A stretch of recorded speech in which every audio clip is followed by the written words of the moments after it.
Hi, I'm Double LMC. You probably know me from such productions as Rise Above Live on a Friday night, or the infamous Serco speech.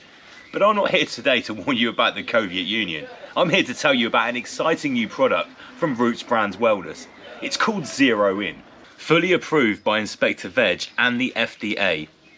In each of these organic capsules, it's packed with essential vitamins, minerals and nutraceutical berry extracts plucked from the organic peasant sphere and mixed together in an expert fashion to stimulate and invigorate your meat suit brain.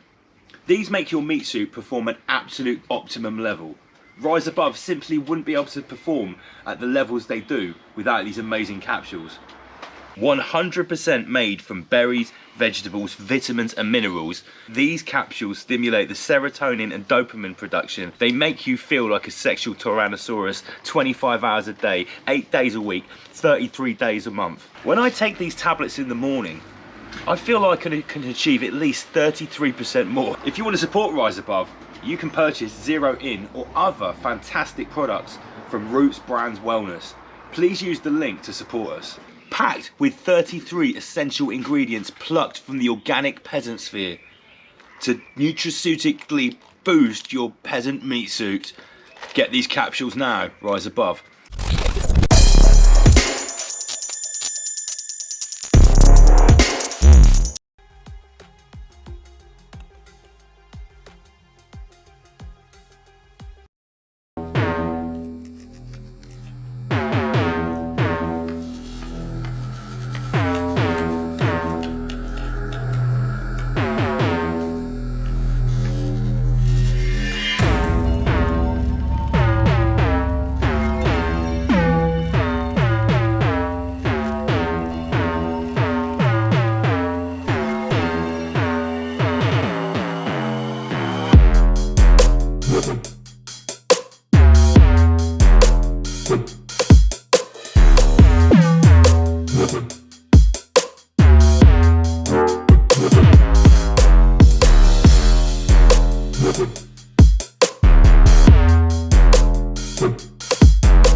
How do I put it? It was like, what do you care about them?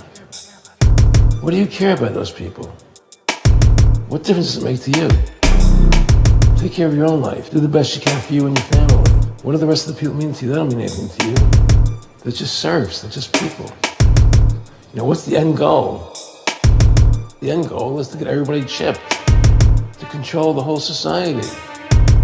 They want a one-world government controlled by them. Everybody has an RFID chip implanted in them. And if you're like me or you, and you're protesting what they're doing, they can just turn off your chip.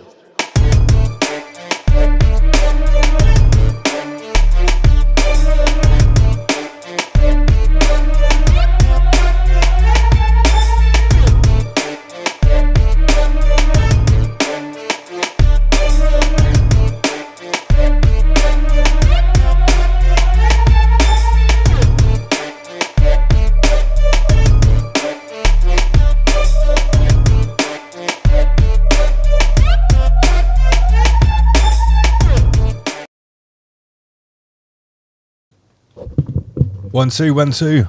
Welcome back, crater dwelling pheasants. This is the one and only. Generate, right. Let's do that again. Rise above, generate, rise above, extinguish fear, rise above. Someone forgot to twiddle with their knobs properly before starting the show. How's everyone doing on this Friday night? I can see you in the chat already. James Dinsdale, Martin Edwards, Eye for an Eye, Auntie Covia, Shiva Shampoo, Ratis Liaison Officer and everyone else there. It's Friday, we're back. We had a break last week, I think, didn't we? Oh yeah, it's not Andy PG. Yes, Andy PG is on his way. He's just gone back to get some supplies. As you can see, I'm I'm joined by the one and only Becky S. Say hello. Hi. Hi. She's nervous, but don't worry, we're going to get into the swing of things. So yeah, we're back on a Friday night. We are live. How many people have got tuned in? 109 people. Rachel McCaskill, I can see you too. And Michael Chronic Carey, see you, mate. Flashback as well. Let's go, boys. That's what they're saying. So, you know, Clown World is not slowing down, guys. It's been an epic couple of weeks. Things just keep piling on top of each other. You know, but tonight we have got a special theme for the show. And we've obviously got a special guest, Becky S. Now, I'm just going to do some normal bits and pieces like get rid of that noise for starters. Did everyone hear that? I hope they didn't hear that. Some stupid ding-dong going on. Okay, so yeah, we're actually going to be talking about Wildfire, the World's Fair phenomenon. Okay. And once again, my mouse is knackered. So I've got to shout to everyone that has subscribed to our other new channel, which is called the HR Department, starring my lovely wife, the Empress. We've got some awesome content on there. We've been visiting historical sites. We've been doing a little bit. There's travel videos on there as well. It's all about fitness, wellness, all that good stuff. The HR Department is an occult, esoteric approach to all of those good things. Subscribe now. Here is the QR code, because you know we love these QR codes around here now. We'll use the Schwab technology to our advantage. So yeah, you can scan this code and it will go straight to the new YouTube channel, and you can subscribe there. Thank you very much. Thank you, please. Also, we've got the new Bite Size channel because we're constantly having to evade Al Gore, as you lot know. So if you want to Schwab this code here as well, that'll take you to the new Bite Size channel. And don't forget, we are in partnership with Roots Brand Wellness. I was munching on those in the advert. Do you want a zero in, Becky? No. No. Okay, they work too well. Yeah. All right, you tried them, yeah? Yeah. I can tell you're can't already blink when I have them. You're already pumped. You've already got the adrenaline pumping because you've been preparing this presentation. You've been putting a lot into it, which we're going to see a little bit later on. But anyway, when you are feeling like you need a little extra kick up the arse, this product, Zero In, is my favourite. Thank you to everyone that's purchasing. We get it free now. Excellent. It's a much healthier alternative to coffee. It boosts the serotonin and dopamine production in your peasant meat suit brain to an optimum level, comrades, as you saw in the advert. Now, the other way you can support Rise Above to pay our horrendous software bills is by purchasing merch. We have a whole wicked range. There's like 55, 60 different items of clothing available. We've also got some of our partners like Auntie Coviet in there as well with her designs. We've got the Covert Crooks playing cards from Ed on the website as well. And remember, this is how we fund Rise Above. Rise Above Live on a Friday night is always free. I'm never going to charge for it, but it's not free to produce. So that's why it looks so wicked. We have high software bills, and if you purchase things like t-shirts, hoodies, or anything on the website, it helps us out massively. Thank you, please. So. Yeah, I've got to give a massive shout to Sam Trudel Dynamics, because last night we had the first of our guided transformative breathing sessions, and I'll tell you what, it was a lot more than transformative breathing. Big shout to Jess, Sam, and everyone else that was in there with us as well. It was over 90 minutes, and it was a proper journey. You know, it was very, very deep, and I can't recommend it enough. We are going to be doing it again, maybe in a month or two. But this is what Raw Academy is all about, because obviously we have fun on a Friday night here on Rise Above. You know, we chat about Clown World, we have guests on. But what we're trying to do is offer a little bit more, because there are certain things which don't really translate well into a Friday night live stream, like deep guided meditative breathing. We've given you a taster on here before. This was like the whole rabbit last night. So big shout out to Sam Trudel Dynamics.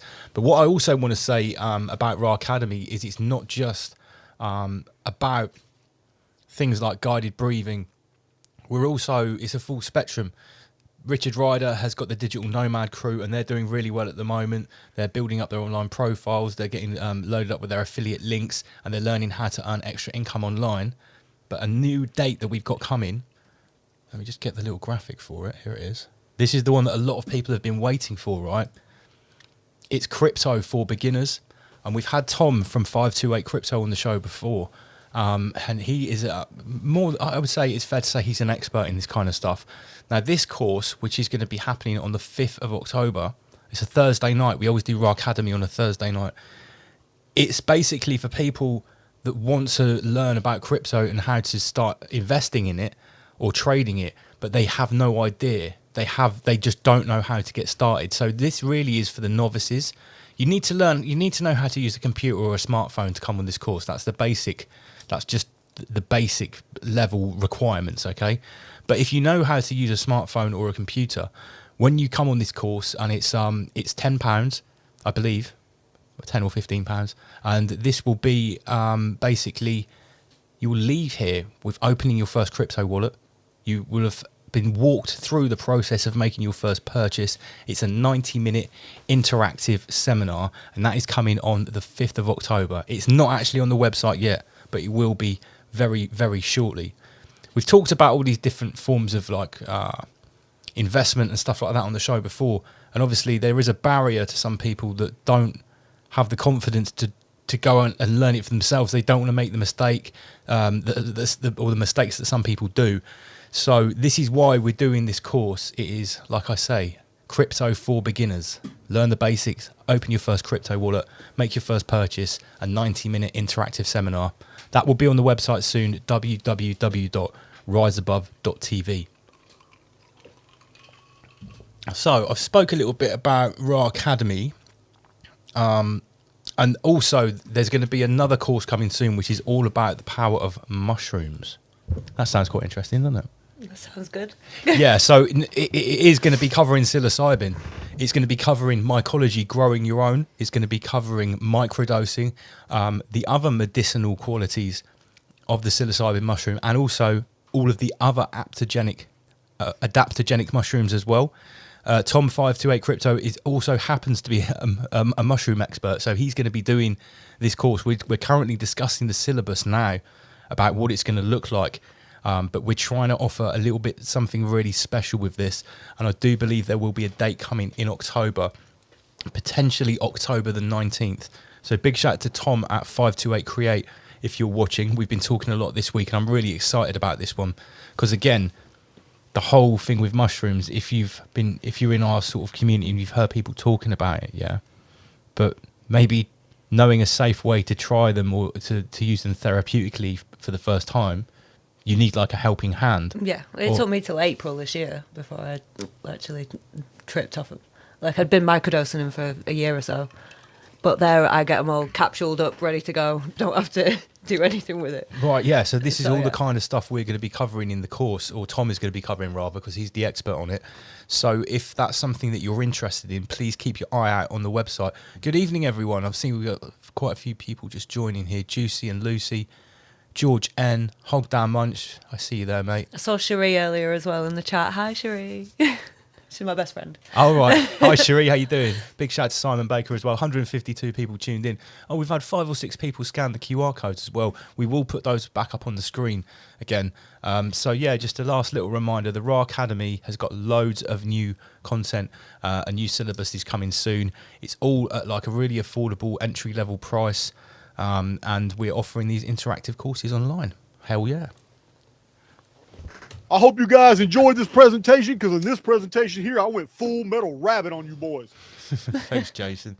But we are going to be going full metal rabbit tonight. So, in the last couple of weeks, there have been some really tasty topics in old clown world, right? And I am going to show some memes, guys, before we get down to Becky's awesome presentation. But some of the stuff I'm going to be talking about. Oh, there's PG. He's just pulled up. My trusty co-host is back. You can get all your notes now. Yeah. What a fine Ramish man, right? He drove all the way home because Becky's notes wouldn't load up on a tablet. What a fine man. But that's something to remember. Don't always trust technology. You've done it on your computer. I only saved it on 3 different things. Yeah, I know, but you just can't trust these devices and these sharing platforms anymore. Okay, so yes, clown world. No. There's no context to this meme. There's no reason particularly I'm showing it, apart from the fact that I believe Auntie Koviet dropped this today. Now, I've seen lots of memes about that Brokeback Mountain film. I haven't even seen the film myself. I get the idea. Welcome back, Annie PG. What's up, yo? But this was a winner of 4 golden browns. Smoke Crack Mountain. Auntie Koviet, You've outdone yourself here. This is an excellent piece of work. We're just going to kick it off tonight with a no context meme. Now, this one has a lot of context. Future Ghost, mate, you are something else.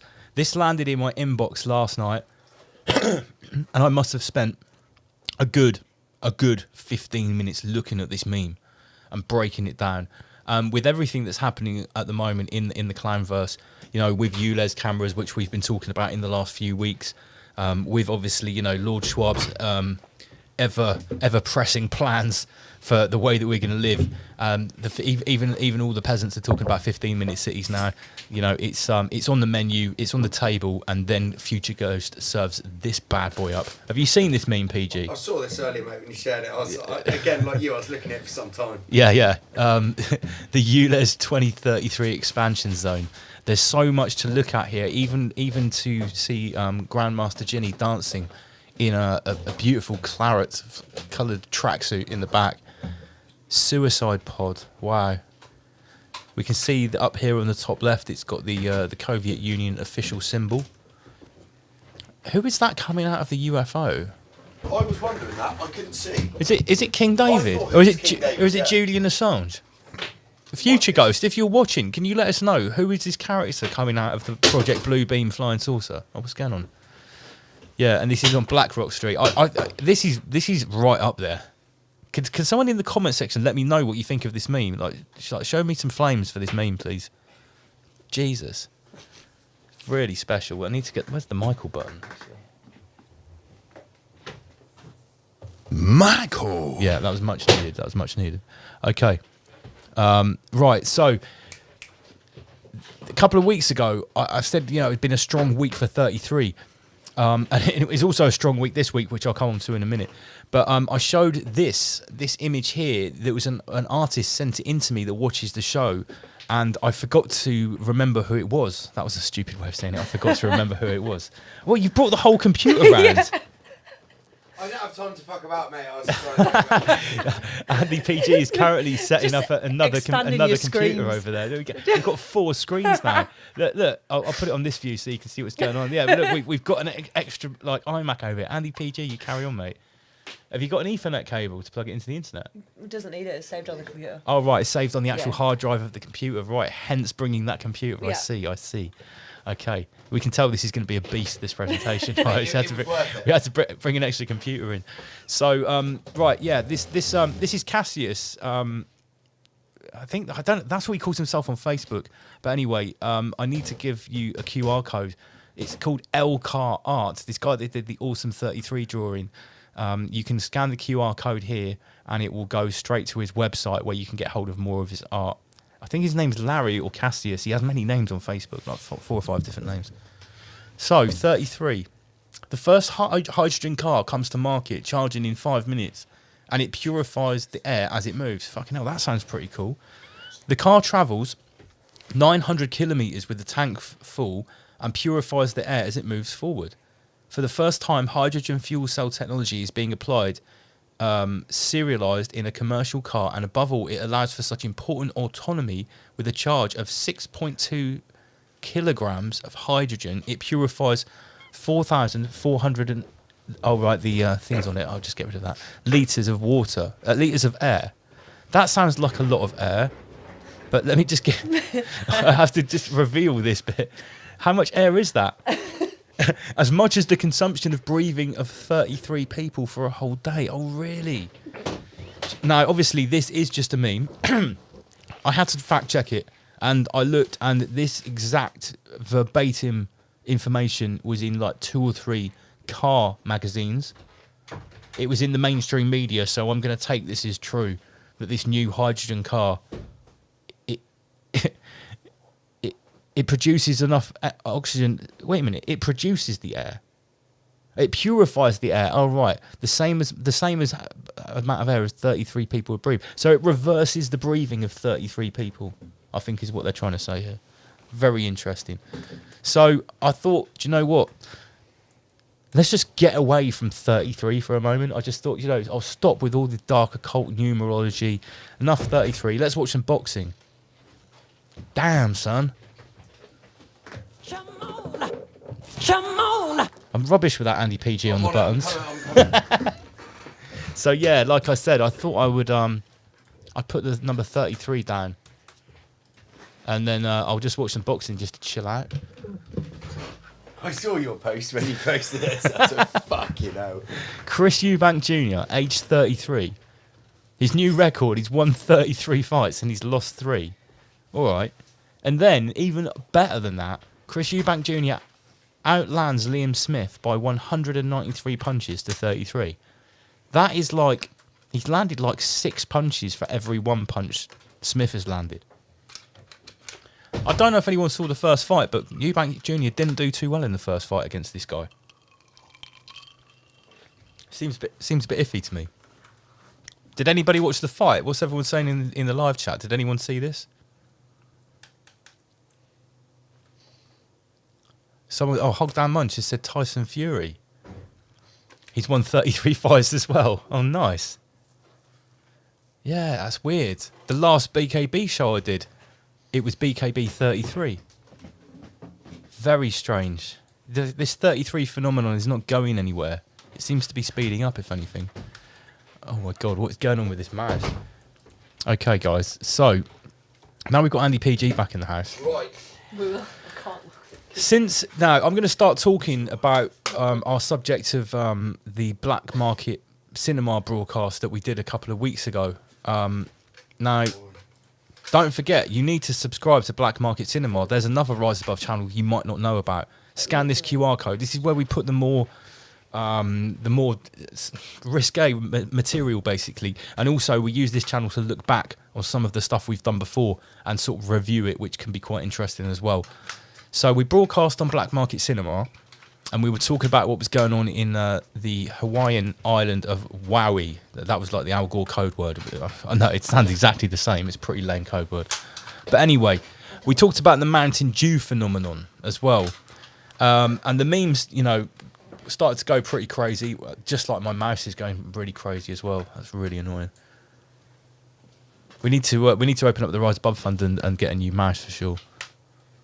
So I've just got to give a huge undiluted shout to Keith Messerschmidt, because he is single-handedly absolutely controlling the meme narrative with regards to Wowie and the Mountain Dew thing. So we've got the Jews brothers, and he just got the best Lord Schwab face morphs as well. Let me just get to this here. Laws. Wow, that looks more like Klaus Schwab than Klaus Schwab does. What are you saying? The Jews brothers, so classic. But there's no shortage of these. Dr. Doolittle. Jesus Priest. So, and since we did the expose, and we were talking about some of these subjects that were like a little bit like, oh really? What you reckon that's going to happen at the time? Most of them have been confirmed now, like shitloads of missing kids. They found like hundreds and hundreds of extra bodies of people torched in their house. They've put like basically a whole fence up around the town of Lahaina. Now, we were talking about land clearing for Agenda 2030. We were talking about ID 2020. All of these Schwabian plans that seem to all becoming much easier and can be facilitated if you basically completely decimate somewhere and then you turn it into a Schwab city. Which, Andy PG's in the house, you can tell. Evening all. Check out his Tom McDonald hair, everyone. Tom McDonald. Yeah, not Tom McDonald. I haven't got a hog tattooed on my face. Okay. Great tunes, though. Hadouken. Great tunes, though. Oh, yeah, I saw this one. I need It's to Hadouken. Yeah.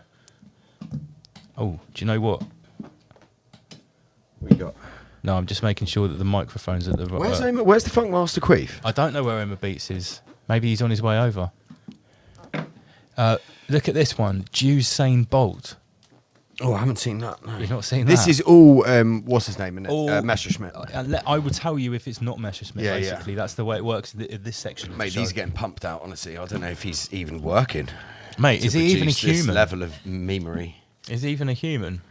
Could a human achieve this We've much got memory? 209 peasants tuned in. That's not bad. The peasants. Okay, so Dew Peters presents Fried Suddenly. That's good. That's really nice. I like that one. And we've also got Adudas. And he's dressed, and it's Lord Schwab. Schwab as Jimmy Savile. That's wicked. Grandmaster Ginny. Sorry. You address him by his proper title. Sorry, that was very. You know how I feel about that was very lax of me. Always pull me up on that. Bartender's in the chat. Shout out to the bartender. Oh, Johnny Dart as well. I can see Johnny Dart. Top anti-Coviet rapper right there. Anti-Covia as per regular. As per regular. So these just don't stop. Ratist. I can't. Liaison officer. Do you really like it? Is it wicked? Nice. Oh, what's that? Oh, fucking funk. The garage tune. Yeah. Do you really like it? Duella Deville. Yeah, that's the Dalmatians and that. Yeah. Look at Lord Schwab. Oh, he looks good with red lipstick. Mate, he looks pretty good as Tupac, to be honest. I like that. Oh, he needs the neckerchief around the head, though, doesn't he? Yeah, that would have finished the look. Yeah. I think that would have finished the look. So, like I say, the memes. Oh, wow, I've doubled up on Judas Priest there. That was bound to happen at some point. Jucifer. Right now, the reason I've brought this up again is because it is going to lead in quite nicely with what we've been talking about in the last few weeks in general, and the reason that, in my opinion, these topics are even in the mainstream conspiracy verse, right? Everyone's talking about the Great Reset. Okay. Everyone is also talking about hidden and false history of like these past worlds and stuff like that. Now, it seems... Past resets. Pre-reset civilizations. And it seems to me that it's just like the icing on the cake that we literally have got these like UCE events, unexplained combustible events that are just like clearing loads of land in places that are already designated to be the new shining light destinations of the Great Reset. These smart destinations, smart islands, smart cities. I just think it's too good. Do you see what I'm saying, PJ? Yeah, mate, for sure. Yeah. Like I've said it before, that is it a coincidence that all of this information about Tartaria and about the mud flood and stuff like that all basically came out because I pinpointed it down to a 3-month period in 2018. I remember you talking to me about this for the first time. It was when it was the Empress. Yeah, she brought it came to to me. you with fuckloads of information. She was like, "Have you seen all this?" And it all seemed to be dumped out into the peasant sphere in a space of 6 weeks. Yeah. That I've been out of the country, and I had never heard of those. Yeah, because subjects I've been before. researching the occult since 9/11, and didn't hear of any. Never heard of 1815 mud floods. No. Never heard of Tartaria. No. Or the subject of Tartaria as it's presented. No, now. I hadn't. So, we've all seen the pictures of the decimated buildings that are basically completely vaporized underneath what has apparently been a Mountain Dew attack, right? Agreed? Yeah, fuck yeah. California, Maui.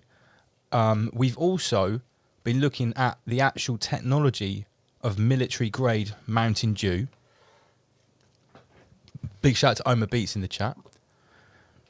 Should be in the fucking studio. Yeah, where are you? Now, we've been showing these apparent laser or microwave weapons attached to the front of Careful, large planes. Lance. Large planes, right? Which we think is up-to-date technology. So I'm just going to sort of like finish off my point by talking about this. Like In due time. In due time. That was fucking excellent. Good one, Omar Beats. San Francisco, 1906. Now, back then, when this kind of UCE, unexplained combustible event happened, it was blamed on, it was just called a Great Fire. Now, if anyone's... The Great Fire of London, the Great Fire of Chicago, the Great Fire of there's been a few. Unfortunately, all the pictures from then are black and white, so we can't see if anything's blue left in the fire. That would be interesting, wouldn't it? Yeah, that would be interesting. Because here we've got on the right-hand side this blue boat. I mean, I've seen it. I've seen umbrellas, cars, fucking anything blue. Someone's washing was hanging out and all the washing was murk, but there's a pair of blue denim jeans hanging up still. No, what was that video that you showed me the other day that was going on about blue and the laser? Yeah, so the wavelength of the colour blue is actually 666. Or that particular part of the blue spectrum. The frequency that's being used, yeah, apparently. Where's my phone? I was talking about this on Shelley Tasker's show on. I'll ping it on over Wednesday to you night. on Zuckerberg. On Facebook. Sugar Mountain. We can play it to people, that there won't be any audio, unfortunately. So, what I'm basically saying is that although we have this concept of what Mountain Dew is, and we can look at all those websites and those pictures, there's a very good chance that this has been going on for quite a long time. Maybe this has always been the case. Maybe whatever caused the Mountain Dew phenomenon is something that was available 100 or 200 years ago as well, because the level of decimation is pretty identical. Big shout to Sheep Farm in the chat. We can see here that, like, apart from a couple of lone things, everything has been vaporized, and it looks just like California and the other places that I mentioned. I won't reel them all off because it would just get Al Gore to get hard on, wouldn't it? So tonight the subject is world fairs. I'm not going to say too much because Beki and Andy PG have got all of their stuff prepared, but it's a subject that we've mentioned on the show many, many times. Everyone knows, like, I'm quite a big fan of John Levi's work. Yeah, he's done a lot of research into the world. We reference it quite often, but Yeah. one thing we've never done is go really into detail about what these world fairs were, what they're supposed to have been, what the official story is, and what part they might play in this phenomenon of the reset and the bridge between the old world and the new world. What is going on there? So we are going to have a little bit of a seat shuffle. I'm going to go and sit in the armchair and just have fun with this presentation. Becky, you're going to stay over there because you need your computer. I've made it big so I can move that. Yeah, Becky, you can go here, and I'll go into your seat Yeah, and just play around absolutely. with the buttons, and I can move the Schwab show around. Just to stress before we get started, this is very much Miss Becky's presentation. Yeah, this is Okay. all her research. Like, all I did was go to Prague with her, and we had a look around the World's Fair sites. But this is, she's done a lot of work. This is. Pressure. No, I'm just saying, I don't want. I'm not taking any of the credit because I know how much work you've put into this. So, shout out to Becky S. Okay, so I'm just going to get. Also, shout out to Neil. He's bought some merch. He's got himself a T-shirt and some Coviet playing cards. Oh, great shout! Thank you, Neil. That supports us a great deal. Thank you for that. So yeah, here's Becky's slideshow here, and you know how to do the rest of the buttons, don't you? Yes, Andy mate, PG? yeah. All right, I'm going to go and sit over in the armchair. Also, shout out to DJ D. That's what I'll say. I went to the second bit. He spent a considerable amount in the archive as well. Oh, nice one. Much Excellent. appreciated, guys. Just so you know, guys, there's ladies' vest tops. I think up he on the bought himself website. a nice Ra Perel bundle there. The Yeah, the full deal. That's good but purchase, mate. you guys, because the weather is hot at the moment, the harp technicians have been working hard to fuck the weather up. We've got vests as well now. I think Yeah, they're vests short, they should be shorts in and there too. women's vest tops. If you guys want to get on there, maybe if we've got a few, we could do some kind of deal at the end of the summer. Maybe if you want to, I don't know, 3 for 2 or something like that, Lance. Maybe I'm sure we can do something. we could do something with Schwab, something together. Right, should we have a little shuffle?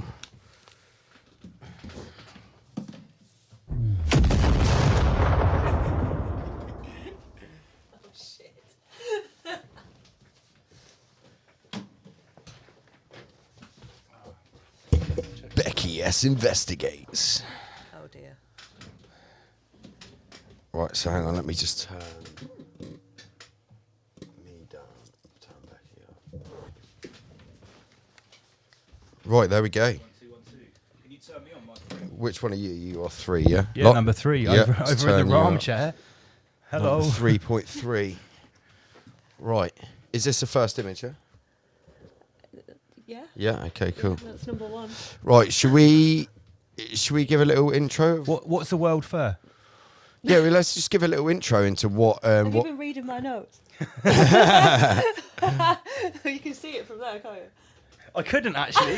No, literally, I could not see that. I can now if I squint. Even my Mate, this glasses mouse on. is shady, man. What? Use the mouse. Use the Yeah, mouse. yeah, no, I will. Use your auxiliary, My the auxiliary Michael. Michael. Right. Right, so the World's Fairs. So essentially, if you haven't heard of the World's Fairs, they still go on today, but they're much different to how they were previously in the last 3 centuries now. Yeah, now they're just sort of trade exhibitions. Yeah, trade things like that. expos, and they're kind of as opposed to in the old days, we'll call it the old world. They used to have like a schwabbery of all different. There was like technology, pharmaceutical, agriculture. It'd be absolutely everything. literally It'd cover everything. the whole city. It was fucking massive. But now what they do these days in little expos, they kind of have like an IT one, they'll have a software one, and they'll kind of like, they won't have it all together. So if we just have it, I won't look it up, but if you just like Google World's Fairs and go onto like Wikipedia. Okay. So I'm going to hand over to Miss Becky here. Yeah, let's just hand over to Miss Becky. Right. Okay, so literally the first thing that I've written down is what were the World's Fairs. That's why I thought that Lance was reading my screen. Okay. And then I put according to Wikipedia. Right. Okay. Bear in mind, I haven't read your notes I at all. I haven't read any knew notes. what you were going to ask. According to Wikipedia, a World's Fair, also known as a universal exhibition or an expo, is a large international exhibition designed to showcase the achievements of nations. These exhibitions vary in character and are held in different parts of the world at specific site for a period of time, typically between 3 and 6 months. Now, that sounds pretty boring, doesn't it? You know, if you were just going to look at it, you're when like, you say okay. the word fair, it doesn't sound very fairground-like, No. does it? You know. So the reason why we're looking into them is when we look closely at the evidence, they actually provide a link between many of the mysteries and conspiracies that we see today, like with the resets and lost technology and all that kind of thing. And the reason why I like looking into it and telling people about them is because if you're not into the conspiracy world and you're not into esoteric stuff, they're actual buildings that you can go and look at. The physical buildings that you can go and look at, and you can be like, that doesn't make any sense. Which we did. Which we did. So it's a good sort of intro into questioning everything. That's it. Questioning life. Yeah. Oh, politics. So yeah, they can show people who never question the reality we live in that there is proof as a society we've been lied to, and therefore we can change it. We should have free energy, we should have sound and frequency healing, and we should have abundance, and we should all live in a peaceful society. Absolutely. So, the theory, are you going to put the... Yeah, let's do it. picture Should we up? share the screen? So, Let's yeah. do it.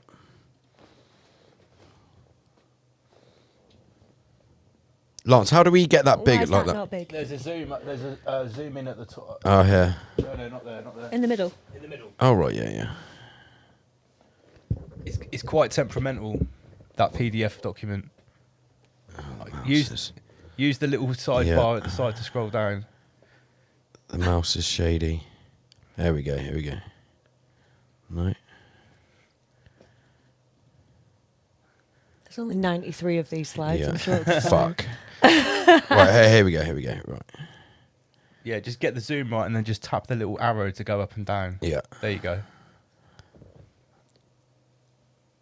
Okay, so what image is this, Becky? This is just a general image of one of the World's Fairs, and same with the next one.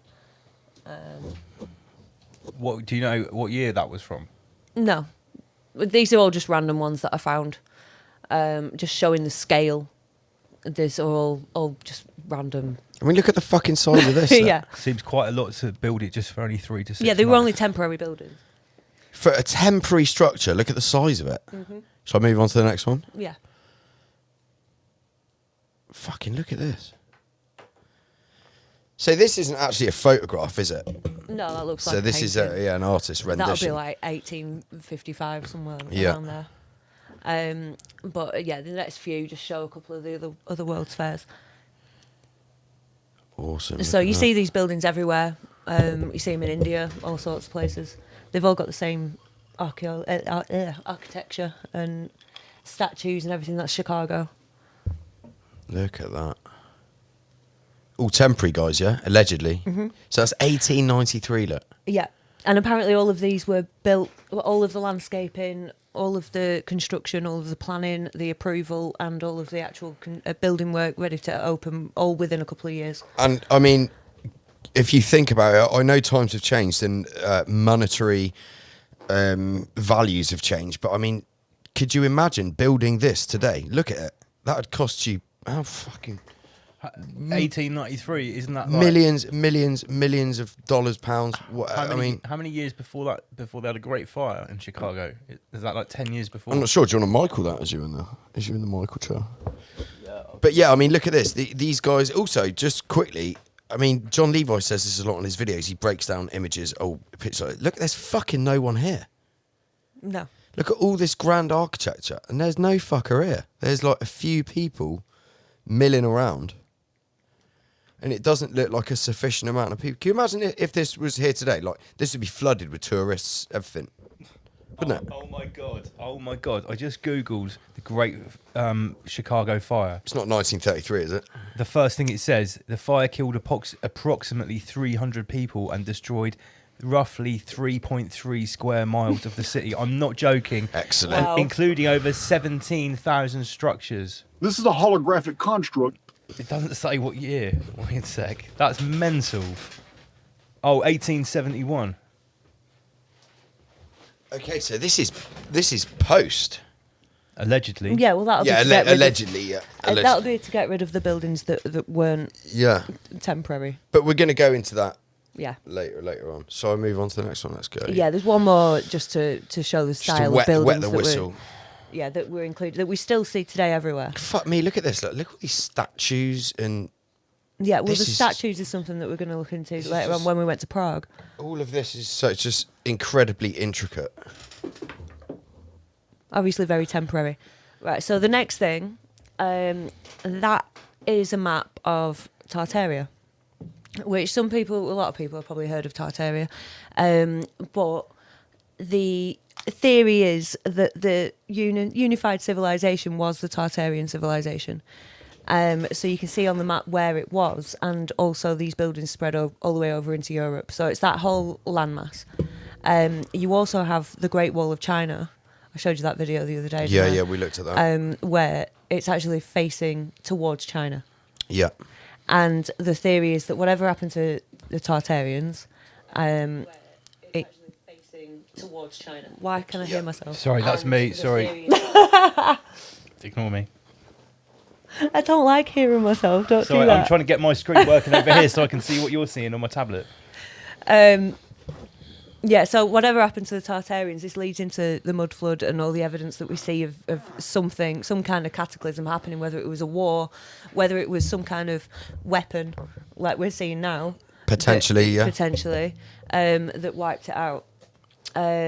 So the inheritors of the land needed a way to control the population and introduce the new inhabitants to their new way of life and technology that they can control. So what you're saying is that the quote unquote controllers of the time, they seized the opportunity of the cataclysm to then take control over, the public. Yeah, then take over the land, take over the buildings. All the buildings that were found dead.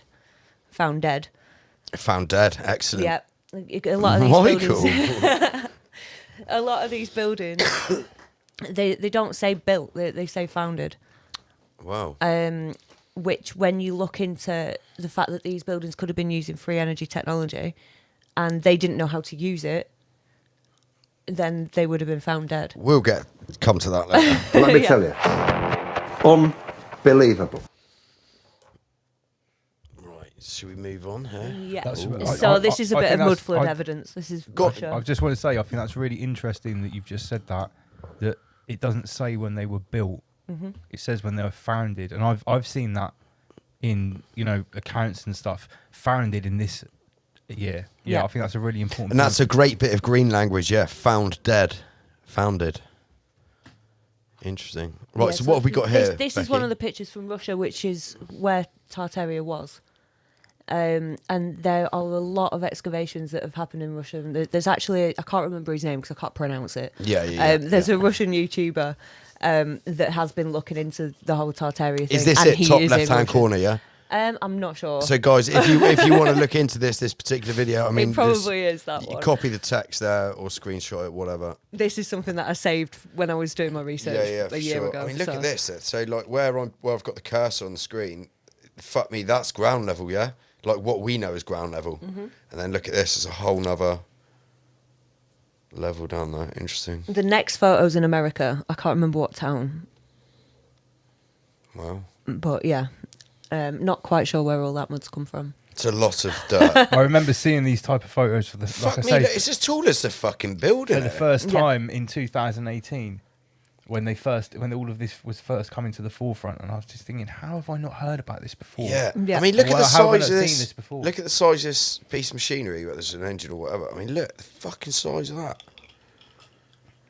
Yeah, so basically, these couple of pictures were just to prove that these structures were there before whatever happened around 1850. You can so see. Look, the next stage that the people who are taking it over would have to do is explain why these buildings were there, but also they had to refurbish them, Yeah. give them a reason that they're there. Like, oh, we built it in 2 years. No, you didn't. You refurbished it. You cleared out all the mud. You painted, give it a lick of paint, built some extra little merch stands or whatever and called it a fair and Put said some that tacky signs on it. Yeah, it's just yeah. so that you could clear a vast area of the city. And destroy a load of the buildings which were previously there. Yeah. But we'll come to all that. Right, moving on to the next slide. Moving on here. to the one from the new John Levi one. Oh yeah. Look at this. It's Eat just your tasty. heart out, John Levi. Shout out to John Levi. Love your work, my man. So again, this just another slide that proves that these buildings were there before the World's Fairs. So this is the picture here in the colour 1915. That's a World's Fair, right? Yeah. And then they're saying that they built all these structures. Well, that building. I know it's a screenshot of a video, but you can see it a lot clearer. The same buildings pictured here were in 1878. So it doesn't make much sense, does it? Their narrative. No. Fucking Another look at one that, that's yeah. Russia. It's a whole nother. Look at this, a whole 2 stories, and who knows if there's another one. Mad. Right. So now we're moving on to what happened to the people. Yep. Because obviously, if you're going to be changing everything around, we've seen in recent times that if you don't get the, Britney Spears, then we're going to cart you off to a camp and you're not allowed out I read a until you report, agree. 33 million people in Britain are mentally ill. No, but not. That was a very, very poignant use of that button, Ali PG. Yeah. So basically, you would be possibly under threat of being carted off to one of these now unused palaces that they would have repurposed for a mental asylum, because we see the same mud flood windows at the bottom on all of these, and we also see the same sort of like architecture. And I've got I think 3 of these. Yeah. So if you scroll down to another Do you one, just see want to the quickly spire on just top. explain the mud when you say mud flood windows, just for people that don't know? Okay, so right at the bottom, Should we just go up to one of these pictures? Then one of the rules is windows down, stairs up.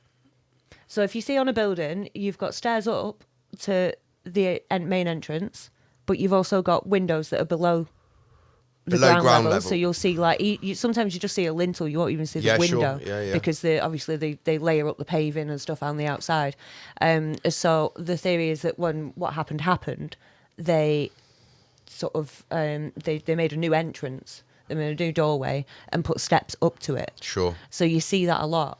So if you scroll back to the mental asylum one, you see really clearly on this. Just down here, look. You've got your steps up to the main entrance, Yeah. the new main entrance. So are you sort of like suggesting that this new- building's been refurbished after the repurposed entrance that has got steps to it? The reason it's got steps up to it is because it used to be a window. No, they've just made a new entrance. Yeah. When they've refurbished it, they've This would have I would imagine this would have either been a window like these. Look, you've got one coming out here and one coming Yeah, out but that's that, and what I'm they've saying, turned 'cause- it into a doorway. Because if you were making your own doorway, you would probably just make it ground level. But Yeah. that looks like the window didn't happen to be quite at the right level for Sure. the ground, so that's why. Yeah, okay. That Yeah, makes I mean- you sense. see that a lot on these old buildings. On all the work that I've done on Burnley, you see it everywhere. Yeah, so this is a little glimpse into mine and Becky's relationship. When we're walking around, we're always pointing out mud flood windows to each other on buildings. Yeah, it's just our little thing. Because it's also sort of generally believed when talking about these subjects that those who came afterwards, like the inheritors of these buildings, basically didn't have the skills of the people that initially built them, right? Yeah. There's So a that's lot why of you would use a interesting stuff where window- you talk you like use a Roman window there as a cement. door if it's already there, rather than making a new one. Yeah, I've not put it in, but there is a lot of interesting stuff about Roman cement or natural cement, which they basically forgot how to make it. Because, you know, back then when knowledge was passed down through generations and you'd have families making building materials or That whatever would be their for family that would be their trade. Yeah, thing. yeah. And they'd have apprentices and it'd be master apprentice forever and ever and ever. All of a sudden, everybody around the world forgot how to make natural or Roman cement. Like they- And it how was they forgot to rediscovered do a the couple of moon years landing. ago. Was it a couple of years ago? Yeah, We looked the we first looked I it heard up, of it was didn't when we? you Yeah. showed me this. Yeah, yeah. They say that, but I mean, this is again like what do they say about the quote unquote moon landing technology? Oh yeah, we just forgot. just We forgot, lost lost it. it. Fucking clown. Oh, nice. Yeah. Nice. Should we move on to the next slide, Miss Becky? Yeah, so this one is. Oh yeah, look, you yeah, can see look the at little spire. windows here. Look, yeah, look at that fucking spire. But yeah, you can see look down here the windows, the mud flood windows, all at ground level. Yeah. So what you're saying is we're potentially just seeing like the top portion of the building above what we call ground. Yeah, level. it would have gone like 1, maybe 2 levels lower than that. And this is just an England one. Just I thought I'd pick a few random so ones look how around the world. amazing this structure is. Yeah, Look, and because it's you just fucked. clearly make something so palatial for crazy people. Yeah. We've all seen in Hollywood movies and stuff like when they depict a mental asylum, it's always some like massive, scary looking building, and do you know what I mean? Yeah, very much in like a way this. as well. We've kind of been conditioned from being young to fear buildings. Yeah, like yeah, that. yeah, for sure. Let's go.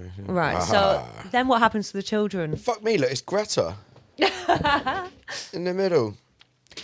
So once you've got rid of all the dissenting parents, what do you do with the children?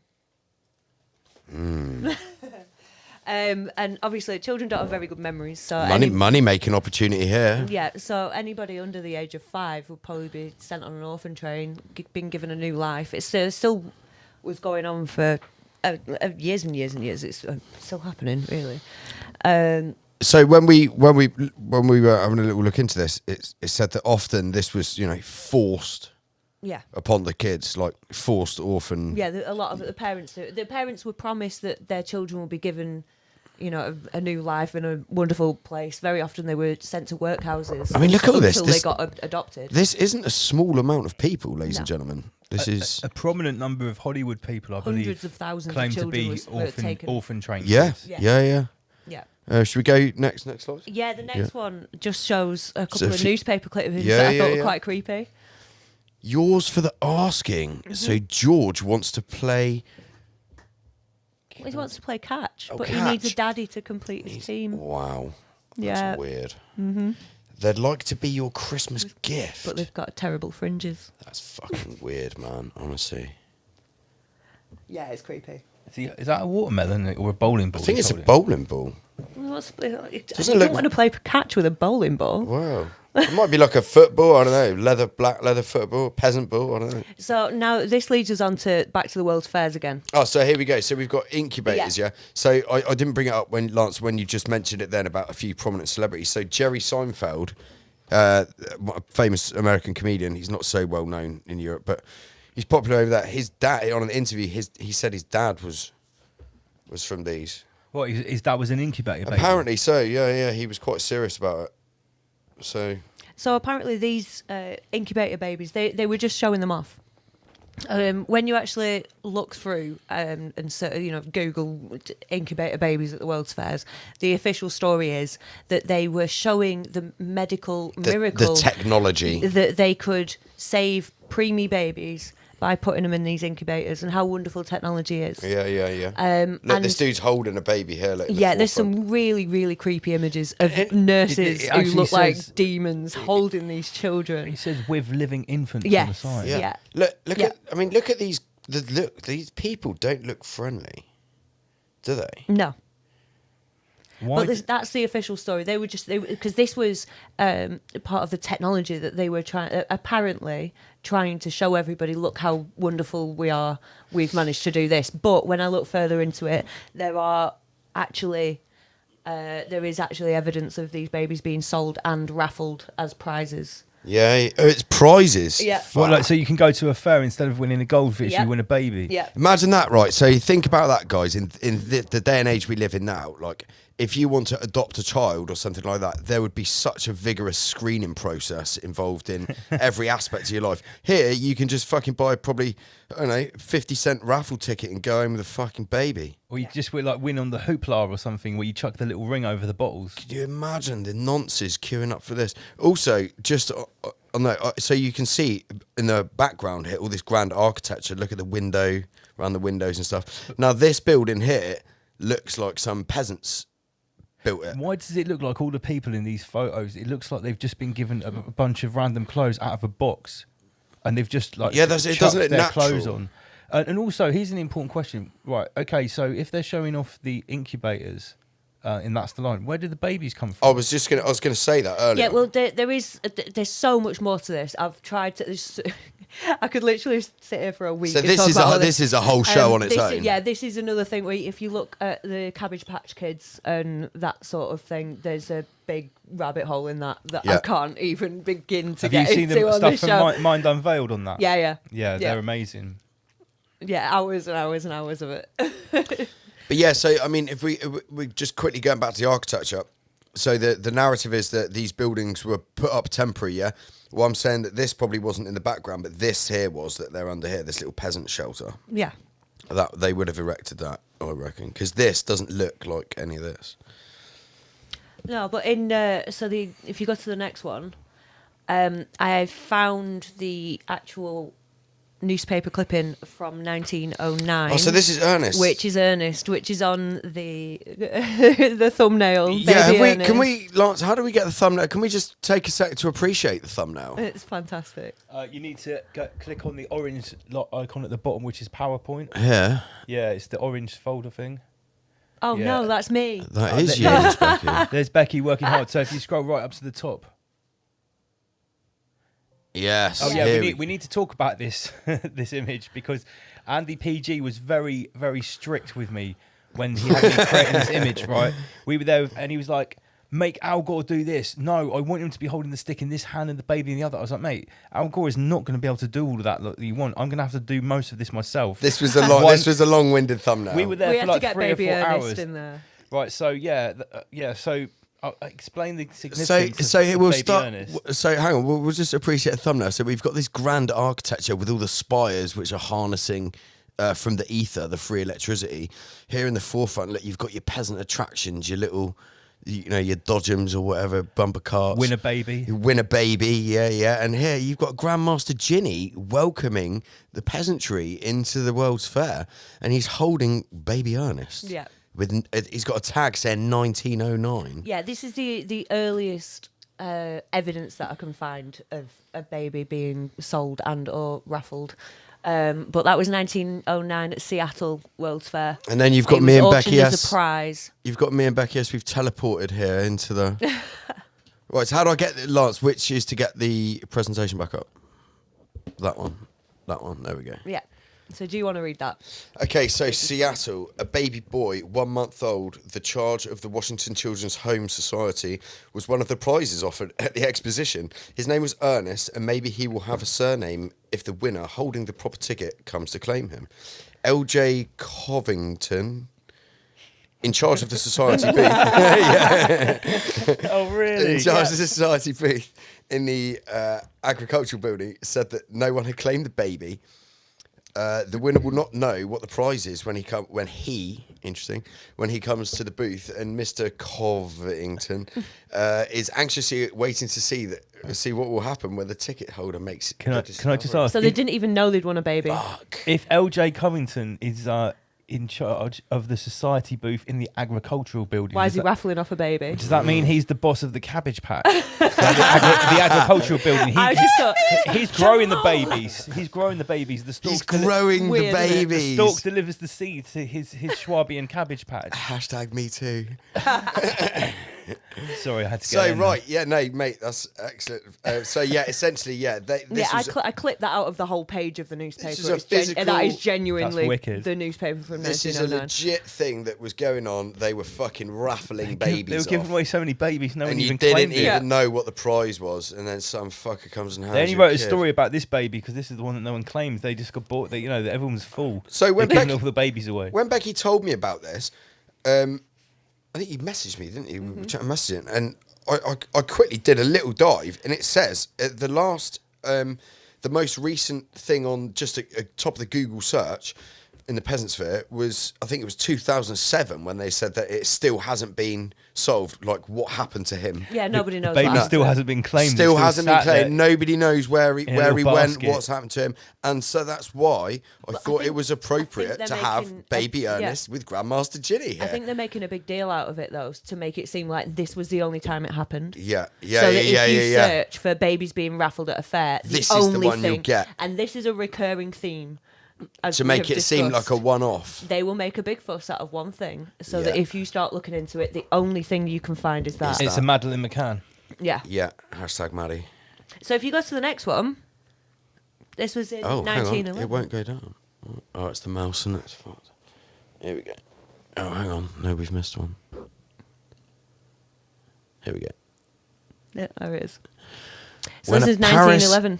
When a Paris foundling hospital held a baby raffle.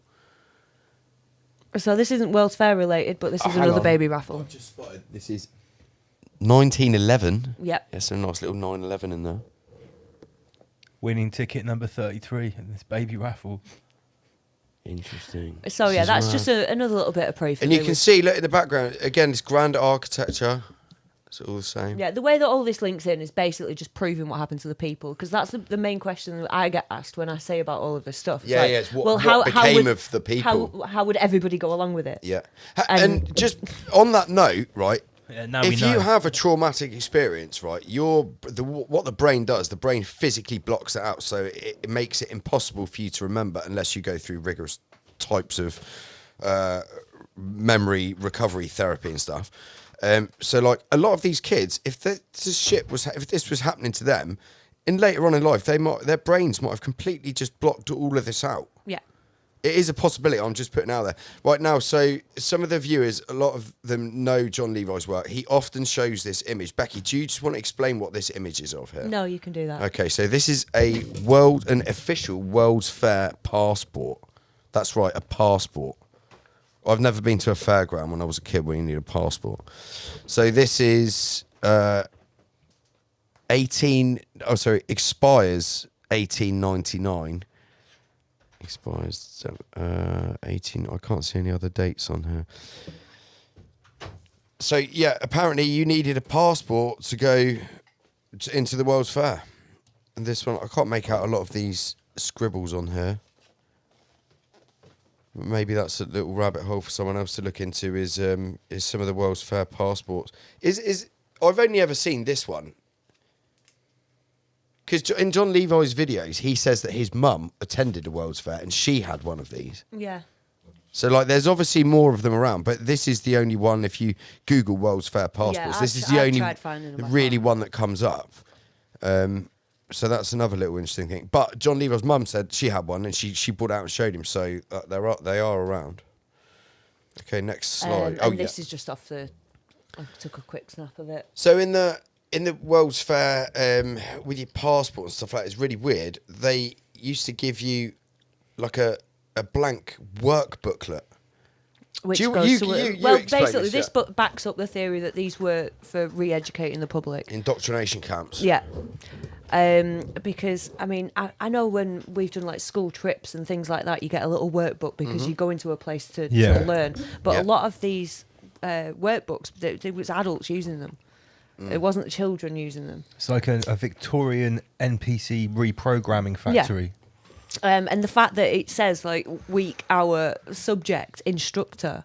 These weren't just like, oh, write some notes about your fun day out at the fair. That's what I was about to say. Like, this doesn't, to me, if I was a kid going to a fair, this doesn't feel like fun. No. Having to do this. Look, I've got an instructor, for fuck's sake. Well, if this is sort of going on at the same time as like the Industrial Revolution, you could say that this was literally like a peasant like education centre as well. Yeah. So is this, if you look into this, I wonder what their official narrative is for this. I wonder what they say this was for people like us. I've done so much digging into all of the other more important stuff. I can't understand how this would be deemed as a fun thing to do. A day out, let's go to the World's Fair and I have to take notes on everything and report to my instructor. Like, what the fuck's weird, man? So then we get on to the actual evidence of basically that it's all a bit of fuckery. So look at the size of this. Yeah. So I've got a lot of facts to read out here. So that first section was basically just explaining what the World's Fairs were and what happened to the people. What happened to the people who didn't agree with it? What happened to the people who did agree with it? They were re-educated, and obviously the children were either put on orphan trains, sent across the country, sent to work camps, all this sort of stuff. Yeah. Of the parents who didn't agree with it. Yeah. And then now we have the chance to look at the actual physical evidence of the buildings that are still there, the buildings that burnt down, all of this sort of stuff. So what we're looking at here is the Crystal Palace, but I'll go through a couple of other things first. So every World's Fair made a significant loss. Now, unless they were lying about the cost to construct the actual fairs, then they only spent money renovating the buildings. Berlin, it was an investment of 10 million Reichsmark, and it made a deficit of 2 million. Lerbeck, it was 750,000 visitors. It made a deficit, demolished a residential area built. Nuremberg, 2.5 million visitors, still made a loss. St. Louis in 1904 lost $8.5 million, which is the equivalent of $250 million today. And yet they carried on doing these World's Fairs. And these people were apparently the sort of industrialist, capitalist people of their age. People who would want to make money. They would want to make money. So unless they weren't spending that amount of money investing, because obviously there's a massive tax dodge as well. Yeah, you've got to remember when you say millions, right? A million back then, it goes without saying, is that in today's money, that you can basically say it's like $1 billion. Yeah, the St. Louis one, it was 8.5 million that they lost then, but that's equivalent to 250 million now. So Becky, you said, just give us the, you reeled off, what was the visits, was it 2.5 million visitors? Yeah, Nuremberg. So, I mean, fuck me. They still made a loss. These populations aren't even that big at the time. For 2.5 million people to attend. One thing that I can't find as well is ticket prices. Maybe it was compulsory. Not on the really early ones. That's what I was trying to find. Is how much it costs to attend the World's Fair. Yeah. Bearing in mind they didn't have vehicles and stuff like that. Like, people travelled from across the country, allegedly. Yeah, which is interesting when I get to the Crystal Palace. You'd have to stay places. Like, you've got no refrigeration for food and shit like that. Do you know what I mean? It's just... So we've also got... It's all just shady Philadelphia. They only had about a third of the 10 million people that were planned to go. That went bankrupt a year later. So the construction time, this is another thing that doesn't make any sense, as well as the financials. Yeah. Because the financials, you could kind of explain it, well, they were probably just tax dodging, saying that it cost a lot more than it did. Maybe, so we can sort of explain that away. Now, the construction time, we can't. So every World's Fair has absolutely nonsensical numbers when it comes to the time it took to build the entire fair, from landscaping to the planning, opening, like I was saying before. Most of the fairs were around 200 to 300 buildings and only took 1 to 2 years to complete. 200 to 300 buildings. buildings. And again, back to the small population that they had. Yeah. So just to put that into perspective, how long did they allegedly stay open for? 6 months to a year. 6 months to a year. So they maximum. took longer to build it than it does even stay No, open. no. It took shorter time to build it. Well, some of the buildings. Yeah, This is why I want to talk about They're Crystal saying Palace. 6 months, man, to build shit like this. No, that was 39 weeks, Crystal Palace. Sorry, fuck me, 39 weeks. Right, I've done. It's taken me longer than that to build my. Like half the time that to build my wood store at home. Right, and they're putting this together in 39 weeks. Right. This is fun. I've zoned in on Crystal Palace because obviously this was the first World's Fair, London, Yeah. 1851. So this was the first in its current form. Well, in the form that it was in from the 1850s. This theorised time, not what we're talking about now, and not back to 1791, which was the Prague one. This is in this sort of incarnation. Crystal Palace in London, that was the first one in 1851. 28 countries took part. There was 17,062 exhibitors.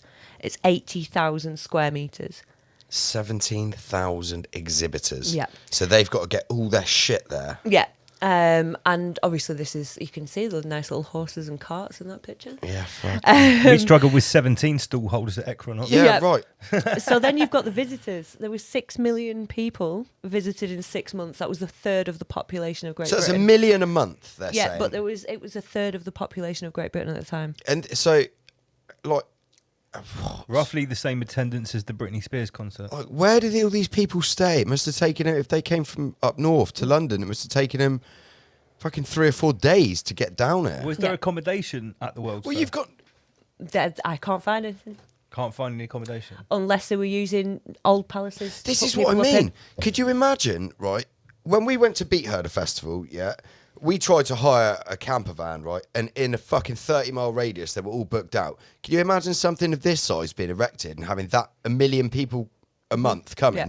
Can you imagine how busy people's bed and breakfast, hotels, but also, inns? So what it's- about, It'd be fucking what? There's Somebody's clearly just not put, enough. where did they all go to the toilet? Exactly. Yeah. Exactly. but wouldn't that put like a drain on like the rest of the economy if like in such a short space of time, like 1/3 of the population? Fuck me, a drain on the economy, mate. Can you imagine the amount of materials it would take to build this? Yeah, I'll No, tell you. Probably halted the whole of from- America's fucking from, building. I mean, from like the loss of workers, from the people attending it. Yeah, for sure. Like It's if just- everyone's basically going to the World Fair. who's producing anything? You can Yeah. skip past. It's just Go down to the it next doesn't one. make any I've sense. got a few pictures of Crystal Palace because it was 3 times the size of St Paul's Cathedral. I don't know if anybody knows how big that is, but that is massive. And it took 4,000 tons of iron to build this building. 4,000 tons. 153,000 square meters of glass. I saw a documentary on this as well, and it was where allegedly the iron was made. Yeah, go to the next one. It'll show the inside. Yeah.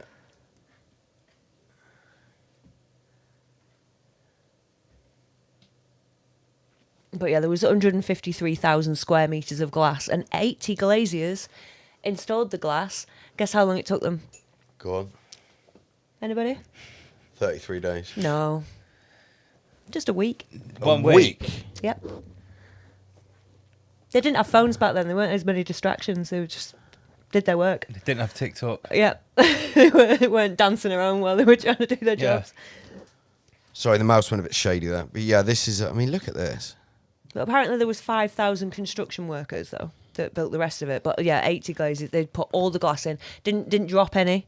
Because if you dropped some, you would have had to go 133 miles away to get some more. 133 miles.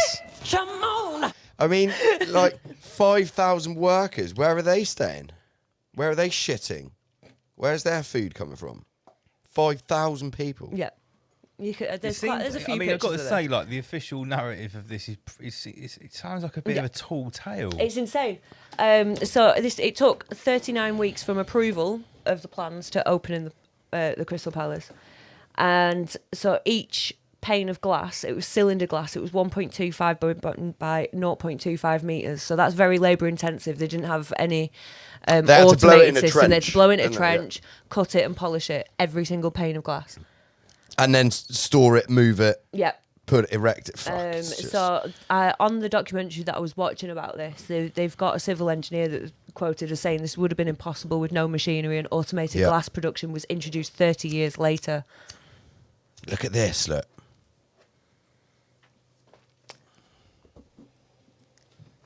So if you go forward a couple, Oh, hang on. I went to see that one.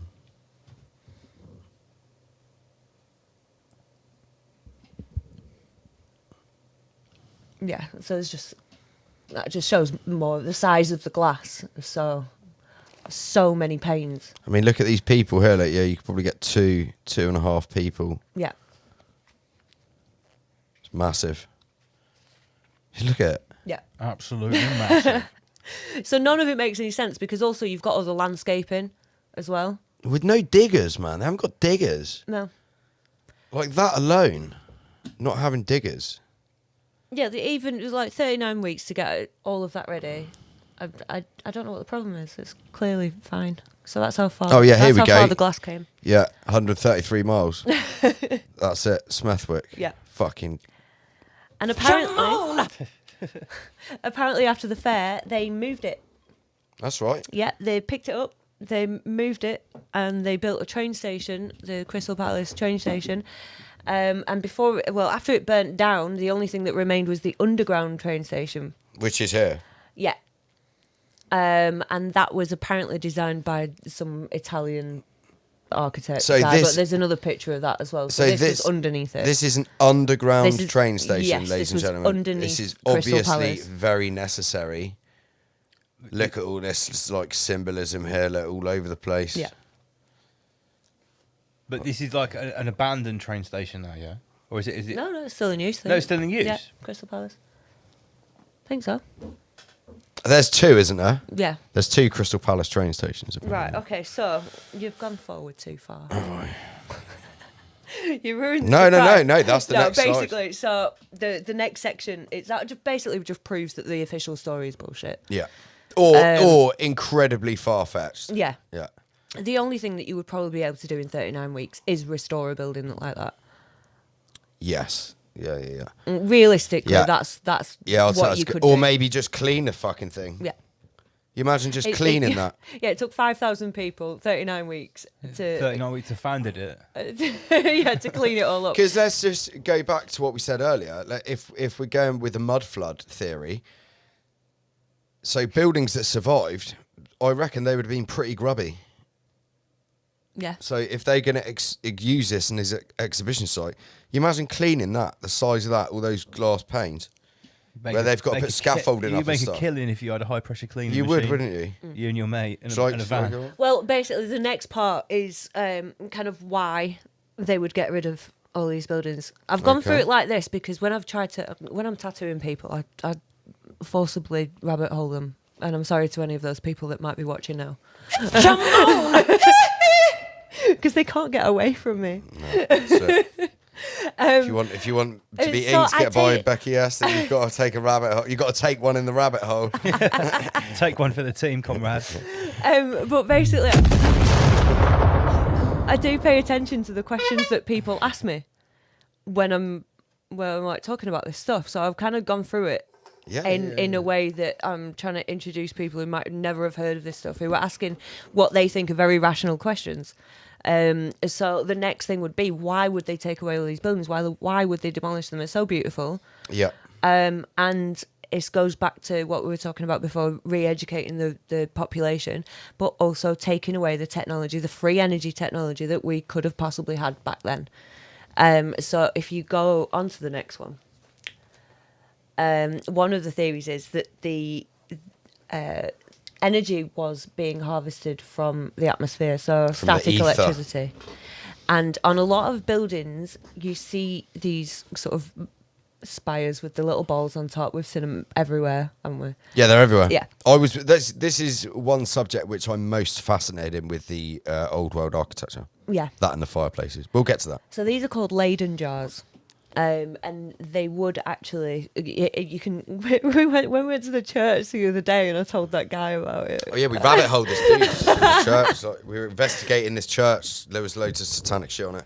We just having a little wander around it, and there was this dude there, and we were He's chatting like, to "Oh, him. what are you doing?" I'm like, "Oh, just looking into that." And then I just showed him. I told him I was investigating the solar death cult of the ancient world. And he looked a bit scared, so I showed him the Google search results of a Leyden jar, and he looked a lot less horrified. Yeah. Nice. I like that. We went home with this rabbit hole stretched. Yeah. So basically, He was an American guy, nice guy. He was. Yeah. So apparently the Leyden jar, it was for storing static electricity. It wasn't creating it; it was for storing it. And it was discovered accidentally. Okay. So just quickly, the word laden, if you're heavily ladened. Well, no, You've it comes because the Dutch physicist Peter van Moestenbroek of University of Leiden in 1746. That's what they're saying, is it? Yeah. Okay. Apparently. It's just interesting that the word laden means like Full. full or Like a vessel. Yeah. I bet that's the same as the Baghdad battery technology. Yeah, very similar. yeah. Just another angle. Shall I move on? Yeah, there's a picture next of something you might have seen on top of buildings. The same thing, the balls with sort of Yeah, so attached up. This Becky is how doesn't you mean join the them all together. jars. She just means the metal. What you would, yeah. Yeah, the gold brass structure on top. So very often you see these on the top of buildings as well. So I've just sort of thought that maybe these jars could have been linked up on the ridges of roofs, all that kind of thing. Because back then they didn't use energy in the same way that we do now. Like they didn't have computers and phones and all that sort of stuff. Potentially all you would need was some sort of low level current to keep your perpetual motion fan blowing at you. Yeah. Or a little spark to light your oil lamp. You wouldn't be using Or a spark to light your oven. that sort of thing. Yeah, your oil oven. Kind of low level static electricity. So it what would be you're enough to run a household. So what you're quite saying is you successfully. wouldn't need, because they're using stuff like oil lamps and stuff like that, you don't need to harness, you don't need to use that much and actual electricity. It wouldn't be dangerous as well, because if No. you get a static shock, you Yeah, just yeah, get a it's little just bit of a shock. Yeah, whereas what we're using You wouldn't is, have to have wires through your walls to keep them protected and insulated. You could just have a little copper pipe running through your house, which would be quite easily ripped out afterwards. Yeah. Auntie Covid in the chat saying Freemason jars. That's nice. And then the next one's just sort of shows how they could have been in spires. Whoa. That's another thing I was particularly fascinated with, was the spires. Yeah. Because to me, they look like, when we went to Prague, they look like, we're going to show you later, they look like ancient electricity pylons. Yeah. Yeah, they do. They look Yeah, mate. like the shape of these jars with the thing coming out of the top. It looks like something on an electric circuit board. Yeah. Next slide. Yeah, the next few basically are just examples of apparently Victorian technology. So this is stuff they would have exposed that at the was World's around Fairs. then. Yeah, okay. Apparently. So this is the stuff when they'd have had new inventions and stuff like that, they would have, showed these off to the peasantry at Yeah, at but the it all World's would have Fairs. been things that they could control, whether it be sort of you'd need to use their power system to run these things or whichever. Because this was at the time of like Tesla and Edison and the whole sort of controlling of electricity time. But also it was the time of airships, and we had the Hindenburg disaster. Yeah, that's right. Because a lot of old photographs you see airships, but again, they wanted planes with all of your jet fuel and all of that kind of stuff that cost a significant amount more than airships. Yeah. So the next image is one of these airships. Doesn't look that impressive, but it's still up in the air. But they made such a if you look into the Hindenburg, it's ridiculous. It's a massive rabbit hole in itself. Exactly. This is why the World's Fair is such a good subject to kind of link everything Because together. it's all interlinked from that, yeah. It literally goes through from the technology that was around at the time, the possible resets, the controllers, all of that sort of stuff, all links in with the World's Fairs, which is quite fascinating. So yeah, there's a few slides of weird technologies that were around back then. I mean, what's going on here?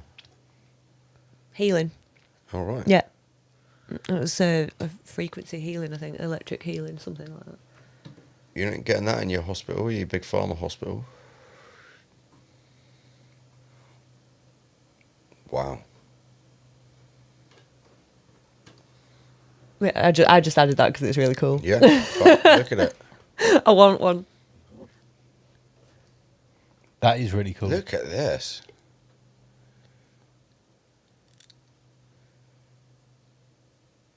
People cruising around. Right, so that looks like Star Wars Horseless, technology. sulky runs on 2 wheels. 116 miles an hour. Wow. Yep. And it's electric. Yeah. All of these were electric. Italian engineer, a queer horseless sulky, What? has been invented by an Italian engineer. A queer horseless sulky has been rolling on the roads near Brussels, Belgium, in recent tests. The seats, engine, and controls are located between the 2 huge rubber-tired wheels. According to the designer, the vehicle can attain speeds of 116 miles an hour. That was really fast for back then. Yeah, fast it's now, insane, mate. isn't it?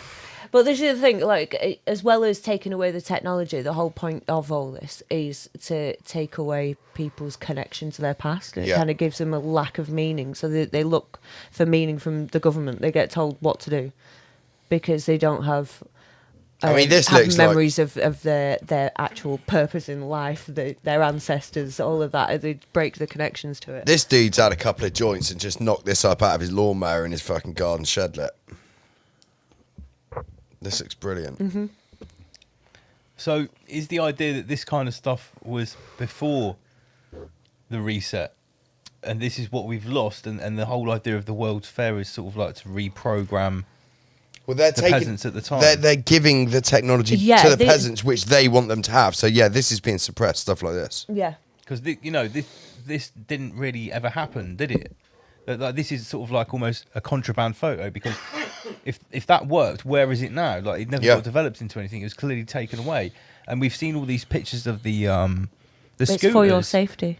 Yeah, like, well, all the things that are happening again now, like the personalised electric vehicles, and it seems like it's definitely repeating itself here, isn't it? There's a few of this one. There's so many of these pictures. They're just everywhere. And I just thought this was funny. I don't know what this is, but it's funny. It's fucking mint. Look, it's got his hook here, look, and his claw. I just think braking would be sketchy on those things. Fucking look at this. It's a What? fucking Willy Wonka's. I could not find an explanation for this photo. I mean, it's at a World's Fair. This It's here, from look. one of the exhibitors, This but looks- I couldn't find holy anything else. shit. This looks Look at like that. all shit to harness the harness from the ether. Yeah. Look at all this shit. This is mental. So these are the type of things that were on display at the World's Fair. Yeah, mate. Yeah, this was one of the exhibits. The older ones. Yes. So this is a temporary exhibit. Temporary exhibit, Yeah. comma. Look, you can see the iron girders They here. just So knocked- temporary, Yeah, mate. totally. They just temporary. knocked that up out of papier mâché. Yes, and, mate, like, yeah. Stuff like that, yeah. Yeah. Well, wood and Look linen. at this. Fucking hell.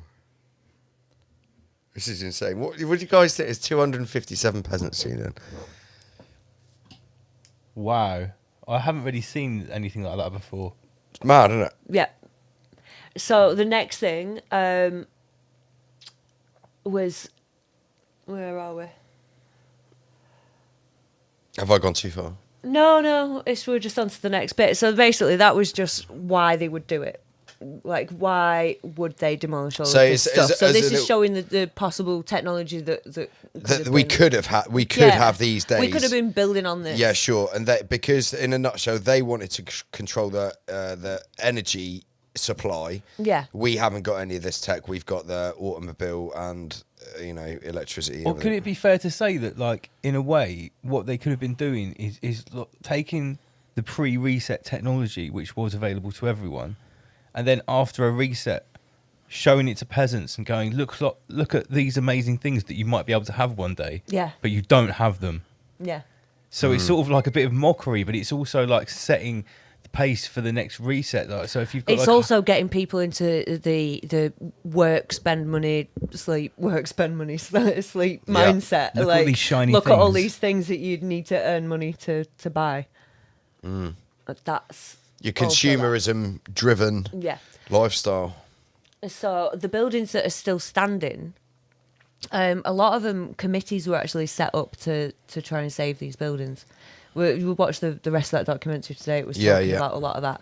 There was even Franklin Roosevelt. I said, yeah, he was highly he was vocal. very upset that they were trying to tear the buildings down. So this building I've tried to pick sort of one example from each of this because it's such a massive subject, but you can basically replicate any of these stories into any of the World's Fair sites. So that's the Palace of Fine Arts, which is still erected today. Yes. Yeah. It's in San Francisco, and it was apparently built to look like a ruin. Obviously, you'd do that. Yeah. So it was originally constructed for the 1915 Panama Pacific Expo to exhibit works of art, and it was completely rebuilt from 1964 to 1974. It took them 10 years to rebuild it, which is interesting. But also, it was completely rebuilt in the 60s. So if you go to the next slide, that's part of it. Which is still there now. Which is still there now. Yeah. And I'm pretty sure the 60s were after that symbol was banned across most of I America. would have said in the 60s it was still pretty fresh, Yeah. the use of this image and symbol. So- If I was an architect, I wouldn't only be, 10 years afterwards? yeah, I wouldn't be 15 slapping years this on afterwards? some new grand building for all the peasants to I see. would have said it was still fairly fresh in people's minds. Yeah, I'd agree with that, mate. I think this is a bit odd to be putting on a newly built building. Or was it around something? that time? Yeah, I don't know. Or no, I probably shouldn't say that. But yeah, so that's just one little example of just these stories that don't make sense. So then we're moving on to the cover up. Sorry, is it Theodore Roosevelt we've got in the chat here? Theodore Yeah, Roosevelt. Not Franklin, sorry. We're looking at so many different things Yeah, today. there's a lot, I've yeah. mixed many things up in my brain. I'm sorry. I don't think he minds his death. No, we'll forgive you, Miss Becky. Right, so now we just move on to the fires. So most of the earliest World's Fairs were destroyed by fire. The ones that weren't accepted as temporary buildings. It seemed they were pretty careless with matches Yes. back in the day because there's an awful lot of fires surrounding the World's Fairs. Yeah. Mountain Dew World's Fair There's a edition. lot of Mountain Dew World's Well, Fair. most of them were actually a cow kicked over a lantern Yeah. weapons. That's why electricity's Was the safe cow- and was the common. cow owned the by Rothschild and Co? Yeah, blame the stupid animals. Or it was usually youths. Shout out to Santa Order Dynamics. I heard today that the Hawaii electricity company is getting massive lawsuits against it. Exactly the same as what happened in California and those other places where there were Mountain Dew attacks. So it's like what the flavour of the day. Oh, a cow kicked over a campfire, or the power lines came down. It's like they'll just use an excuse. Yeah. Yeah. The thing is, though, I'm surprised that that's happening because that means that they'll have to go to court and they'll have to do discovery, which means a lot of evidence is going to come out in court. Like when the Crystal Palace came down, that's never been solved. They never did. They did a sort of. There was no hearing. They did nothing. No They investigation. did no investigation on it. Nothing. And people just went, oh, well. One of the grandest buildings that's ever been built, and they didn't even give a fuck that it's burnt down. Yeah, back then peasants were just happy that their house didn't burn down too, I guess. Yeah, apparently they were rolling bits of glass up and That's right, rolling them playing into with it, balls yeah. and Souvenirs. playing with bits of glass that are just... Shout out to Emma Bridges. She's saying the Masonic cow. Yeah. Yeah, the Masonic cow. Excellent. So... Michael, that's loud. It's a loud That's one. very loud, Michael, that one. Sorry about that. Yeah, that hurt. Get your levels right, PJ. Well, come on. it's archaic. She's very low on her. Yeah, so I've just got a few images of the fires. If you go to the next one of this, it's the explanation of it. It's the 1871 Chicago thing. Oh, no. 1893. Where's... No. Oh, that's the one after. Oh, sorry, Yeah, it's 1871. No, is it? Yeah. Oh, no, it is 18... Yeah, so the 1893 World's so Fair two was fires. devastated by two fires. You'd think the Great Fire of 1871 would have made Chicago cautious about fire safety, but the World's Fair experienced two destructive blazes, allegedly. Yeah. There was also I've looked at so many over the last week that they've all kind of merged into one Yeah, because yeah, they yeah. all fucking look the same. Yeah. And they all have the same story. it. There was one building that was thought to be kept by one of these committees. I can't remember where it was, and they said that it lasted for an extra 50 years. That's right. That's right. And they said that the only thing that it needed to make it safe, because they closed it because it was unsafe for people to be in it. That's right. They installed a sprinkler system. Wow. So this temporary structure that was already there for 50 years only needed a sprinkler system to make it stand for another 70 years. So it doesn't sound very temporary, does it? If No. all it needed was a updated fucking sprinkler system. No. Or You a think sprinkler with so system. many great fires happening every 5 minutes, Yeah. they Yeah. would install sprinkler systems all over the place. It's Yeah. a nice image here. Yeah, that's how a lot of them Great ended. Fire of apparently. Chicago World's Fair, the destruction of the manufacturers and liberal arts building. Maybe there was some sort of ritual. It was like every time you the controller survive a reset, you get whatever They sacrifice you her. get whatever is left of the old world, and then you tell all the peasants a load of lies about it, and then you burn it down just to harvest the last bit of energy. Like rah, now here's for another 138 years. Well, this is the thing. There wasn't World's Fairs in all of the cities. Like Dresden. Dresden had a sort of more minor. Are we moving on to fair. Dresden now? We are. 'cause that's Excellent, the little excellent. slide. Can I just ask a question? How many different, roughly, how many different countries had World's Fairs? Because it's like a number of countries. There's a full list on Wikipedia of the World's Fairs. But I mean, just America alone, the states and cities they had. I mean, But I mean, it wasn't just loads common. there. Was it just Commonwealth countries like France? So Paris World Fair, obviously Prague. We're talking about like over 10 countries, maybe. Is Do you Prague want me to- do you want me to Is change- Prague Yeah, have a Commonwealth? look. Let me There's- Jason there's that. so much. I'm not sure the Czech Republic's Commonwealth. No, that's And what I'm saying. Yeah, no, I don't think so, mate. I don't think. I would. Very similar to the Tartarian Empire. I'll speculate area. that they maybe had World's Fairs where the imprint of the Tartarians was most Yeah. prominent. That's what I would say. And obviously they had it in London was the first one, yeah. Ever. Oh wow! So the list of World Fairs is ranked by decade. Yeah. From 1790 onwards. Yeah, look at the first one. The first two was Prague and Paris in Yep. 1791 and 1798. There's only two in that century. Then there was three in Paris, all in the 1800s. Wow. Mate, they were busy. Vienna, Santiago, Bogota, Colombia, Nanking, China, Brussels, Belgium, Buenos Aires, Nagoya, Japan, London, San Francisco, Vienna. The list goes on. Yeah. So the next thing is the way that they could possibly. Why is it so small? What's happened? Basically, if they didn't have a World's Fair, or they didn't have a significant enough site of a World's Fair, like Dresden didn't have a proper World's Fair, it had a hygiene expo. That's right. So it was a much smaller area.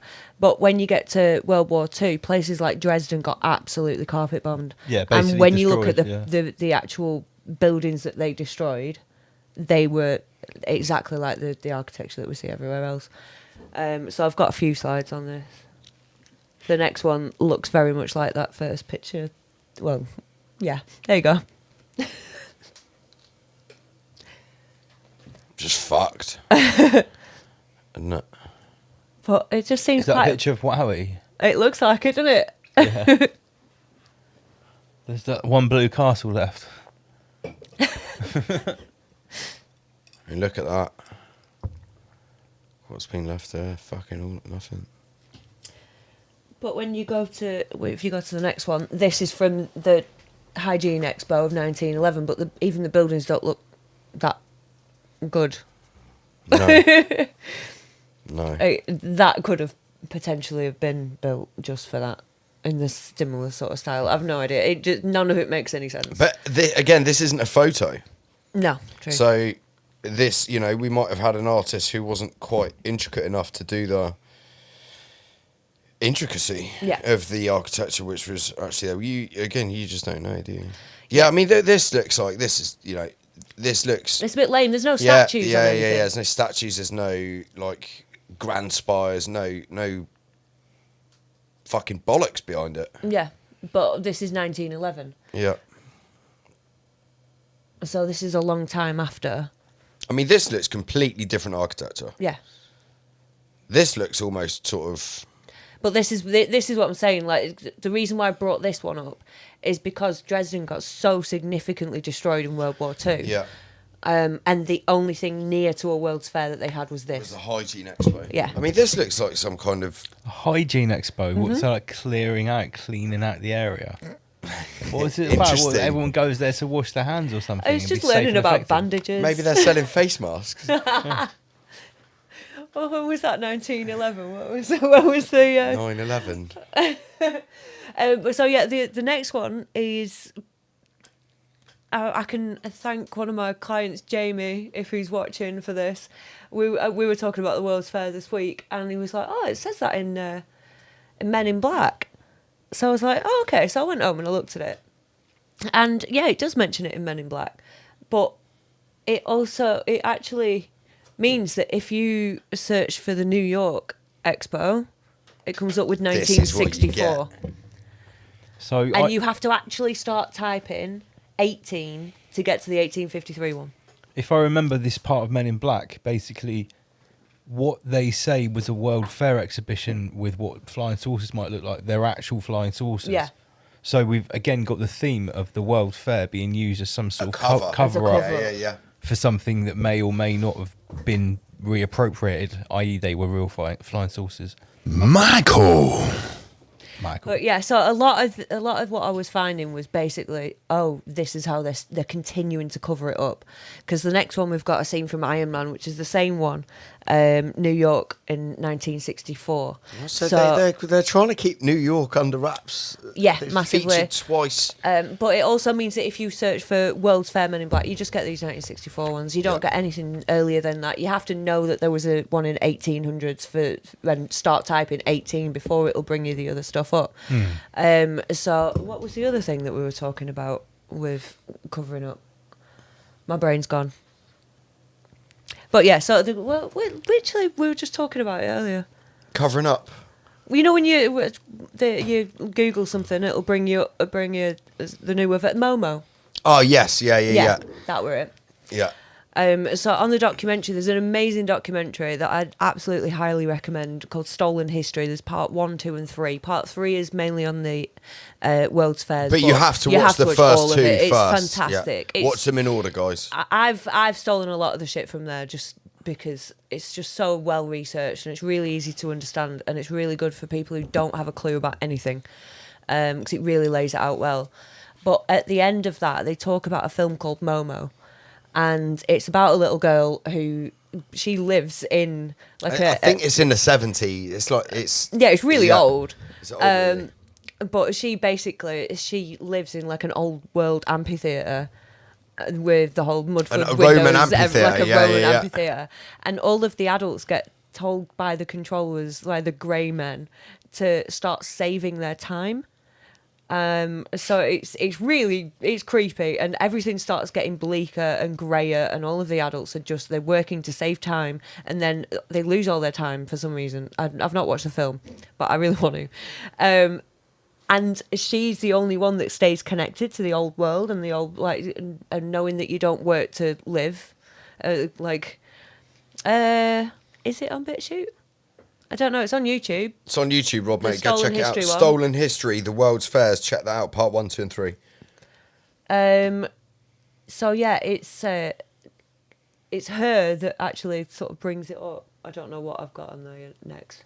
Oh, that's Prague.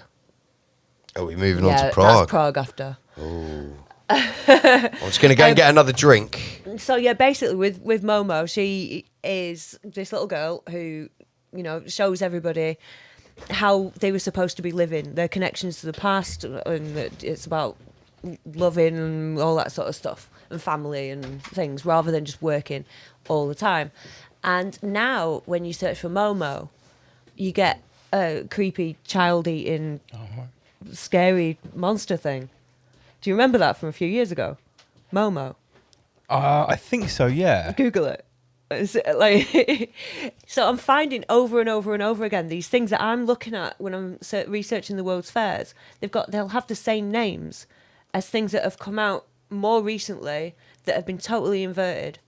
Yeah, we discussed this before. I think it might have been with Sheep Farm because I believe it was the guys at Sheep Farm or someone else maybe. They were telling me that they'd had the same phenomenon where they were researching a certain subject or maybe a person's name, but there would be like a decoy subject, theme, or person that would always come up and totally dominate the search results. Yeah, and obviously, you've got Alphabet running Google, who shows you all of these search results. Much like when I was talking about Baby Ernest earlier, when I was searching for any other baby that was raffled or whichever, the only other thing that I could find was the Foundling Hospital baby raffle. I was about 50 pages deep. I was on other search engines, like everything, trying to find something. It was. I've just seen what this new Momo thing looks like. Yeah, it's horrible. It's horrific, isn't it? Yeah, really scary. Is that for kids? Is it? It was apparently going around scared. Like, I don't know. I just remember people on Facebook saying, "Don't let your kids watch Momo" or something. It's terrifying. But it just, and I was like, well, okay, I'm not interested. But when I saw that documentary and it talks about the film Momo, instantly I was like, holy shit, they've used that recently to scare children. Right, interesting. Instead of this child who had saved humanity by connecting them, all of the adults back to the past again. Ah. Because obviously they don't want people thinking like that. Of course. No, I can see that. And yeah, it happens a lot. There's some garbage thing put out in the mainstream of the same name. Yeah. And it's sort of like what's the word? Like it's like a content file. It's a digital cover up. Yeah. So you've got the physical cover up and all of the stuff that I've showed you on the slides of the actual physical buildings, and then when obviously they know that people research this stuff, they do a digital cover up as well. I wonder how long it will be before talking about this stuff will be classed as historical misinformation. Think about it. Like, well, stolen history got wiped off YouTube. On that note, sorry to butt in, how, but the only reason they say they censor people is for safety purposes. How is this historical misinformation going to harm people? Well, it might cause them to question their existence. NPCs implode. They'll have to open up all the asylums again. It could start making multiple NPCs like malfunction on mass levels, I think. And I have looked into the World Fairs and I've seen some of the stuff that you've seen, but we've gone a bit deeper tonight already. And just from Googling a minute ago, how many countries they're in, I had to search it by decade, and starting at the bottom, every decade I went in, there was an increasing amount of places and countries, but it did seem like it was localizing it in parts of the world. And I'm just thinking, if you've been running this program and you can, in every decade, you can do these, let's say, 3 or 4 World's Fairs on whichever part of the world you wanted to either demolish, redevelop, reprogram. Well, the thing that we were chatting last night, weren't we? And I had a bit of a theory about Pillow chat. about the 1791. The very, very first World's Fair was Prague in 1791. Which we went to. Which we went to the building. To the site, yeah. And didn't that building look very much like the other buildings? Yeah. The ones that were built in 100 years later. Very, very, very similar. So my theory was that these were built from 1791. Like that was when, so they had this first sort of World's Fair, and it was good people running the show in 1791 with the free energy technology, and that was when this massive expansion happened. That was in my theory, and that's when they were building all these buildings in Prague all over the place with all of these spires on top and all these domes and all that sort of stuff. And then by whatever happened in 1850 or around then, that wiped out these good guys, was then inverted, and they used their same World's Fair template because they can't create, and they used the very same template to take over their buildings and re-educate everybody and do all of the shit that I've just gone through. Because the timeline matches up. And I'll go through that when I look at some of the other buildings that I found in Prague. Well, we talk about 1850 because I think because it's a lot to do with photography, right? And when the first photos come out, and it was sort of a noticed phenomenon that there weren't many. You know, when you see established on the side of an old building or a business established, not many of them are before 1850. No. It's nothing to say that that's definitely when some sort of mud flood happened. It could have been before 1790. We don't really know, but it's very interesting that these. It doesn't have to have happened everywhere all at once either. No, which is that's a very good point as well. But it's interesting. The World Fairs started 60 years before this date of 1850. That's in they could have had a good 50, 60 year run of building these buildings across. That could have been the unified civilization for a good 50 years, and it could have split off free into energy. factions. It could have split off into some people who were like, I'm gonna do all this for myself, and if we group together and steal this technology, wipe those out, then we can make people pay for this energy. Yeah, fuck yeah. I mean, what a way to control people. All the time splitting off like, oh no, I want to give my idea away for free, and then other people are like, oh no, but we can make some money off this. Yeah. It still happens. They say money is the root of all evil. Mm-hmm. There you go. I'm going to shout out to Kyan Cyan. Mate, I'm sorry if I'm butchering your name, dude, in the chat here. I'm not sure if somebody said it's your birthday, or maybe not. Just shout out. So are we moving on? Next slide. Yeah, well, the next thing we're talking about Prague. Oh. This is the big one. So, guys, ladies and gentlemen, this is boots on the ground. Me and Beki S investigating Prague World's Fair sites. So, do you want to explain this image, Miss Becky? Yeah, 1 minute. I'm just making sure I've got it up on there so I can see. Yeah. Okay, so the official story. The General Land Centennial Exhibition was a World's Fair held in 1891 in Prague, and it marked 100 years since the first industrial exhibition held in 1791, and that's what we were just talking about. It was their 100-year anniversary. So what a time to take over and invert everything if you were going to do that. Officially, so where are we? These were all buildings that are still there. So if you scroll through, officially there are 3 remaining World's Fair buildings.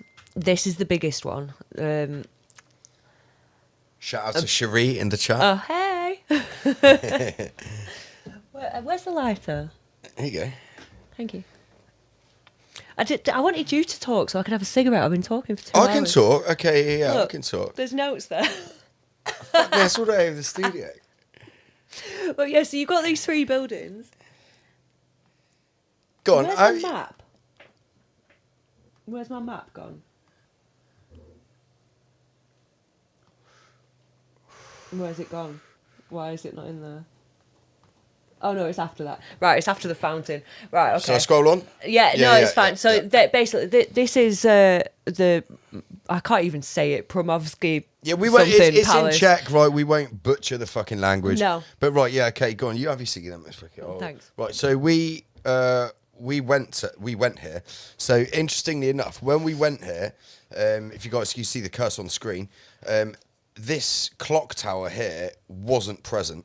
Okay, they'd taken that off. There was all scaffolding all around it along this backside here, and they were quote unquote renovating it.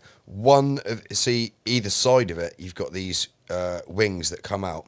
One of these was completely demolished, like absolutely. Yeah, these are all pictures of what it was like before. Yeah. So okay, so if right. you scroll to the next one, then you've got Hanau Pavilion. So this would have been World's Fair. Oh no, the next one is the Petrin Lookout Tower. So this what it would have looked like at the World's Fair. Yeah. Yeah. Okay. Right. So there we go. And then, okay, this is the tower. Where's the ashtray? Oh, it's here. Sorry. That's what Lance does. What's this called? The Petrin. Petrin Lookout Tower. Petrin Lookout Tower, which is obviously not in the same architectural grandeur. It's also 2.5 miles away. Yeah.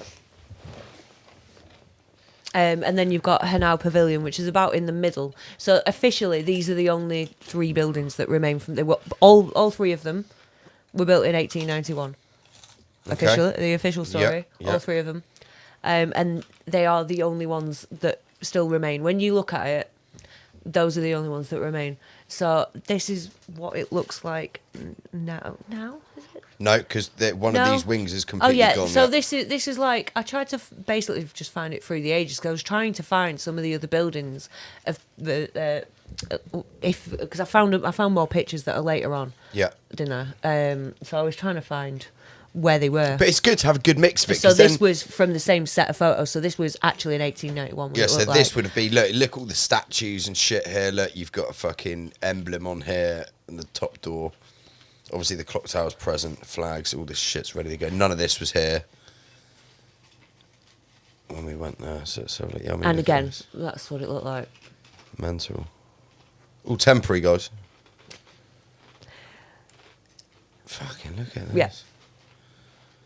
So that's the one that looks the most like and that's the inside. This is the inside. That's got so the yeah, dates on it. 1791 to 1891. Yeah, which I found interesting because it kind of links in. I know it was the sort of the centennial that it was built for, but I just found it interesting that they put those dates on the building. Yeah. So it's prominent. And this is the inside of it previously. Yeah, Yeah. that was before it burnt down. Yeah. And the next one, I just, oh, poor Again, thing. That's what happened. Somebody tossed a match. Oh yeah, so here we go. Yeah, so that's what it looks like. This is now. what it's Well, currently after. like. So this wing's They're rebuilding completely it now. fucking gone. Interestingly enough, as well, I didn't save the pictures stupidly, but when I was looking at the sort of reconstruction of it, they have dug down to at least 12 foot underground as well. Wow. Yeah. So that's, hefty. Yeah, so that's it. That's it now when they'd Yeah. put like a temporary. So this structure on the here side. is called the electric fountain. That's right, the electric fountain, guys. And all of this round here, when we went there, this was all cordoned off.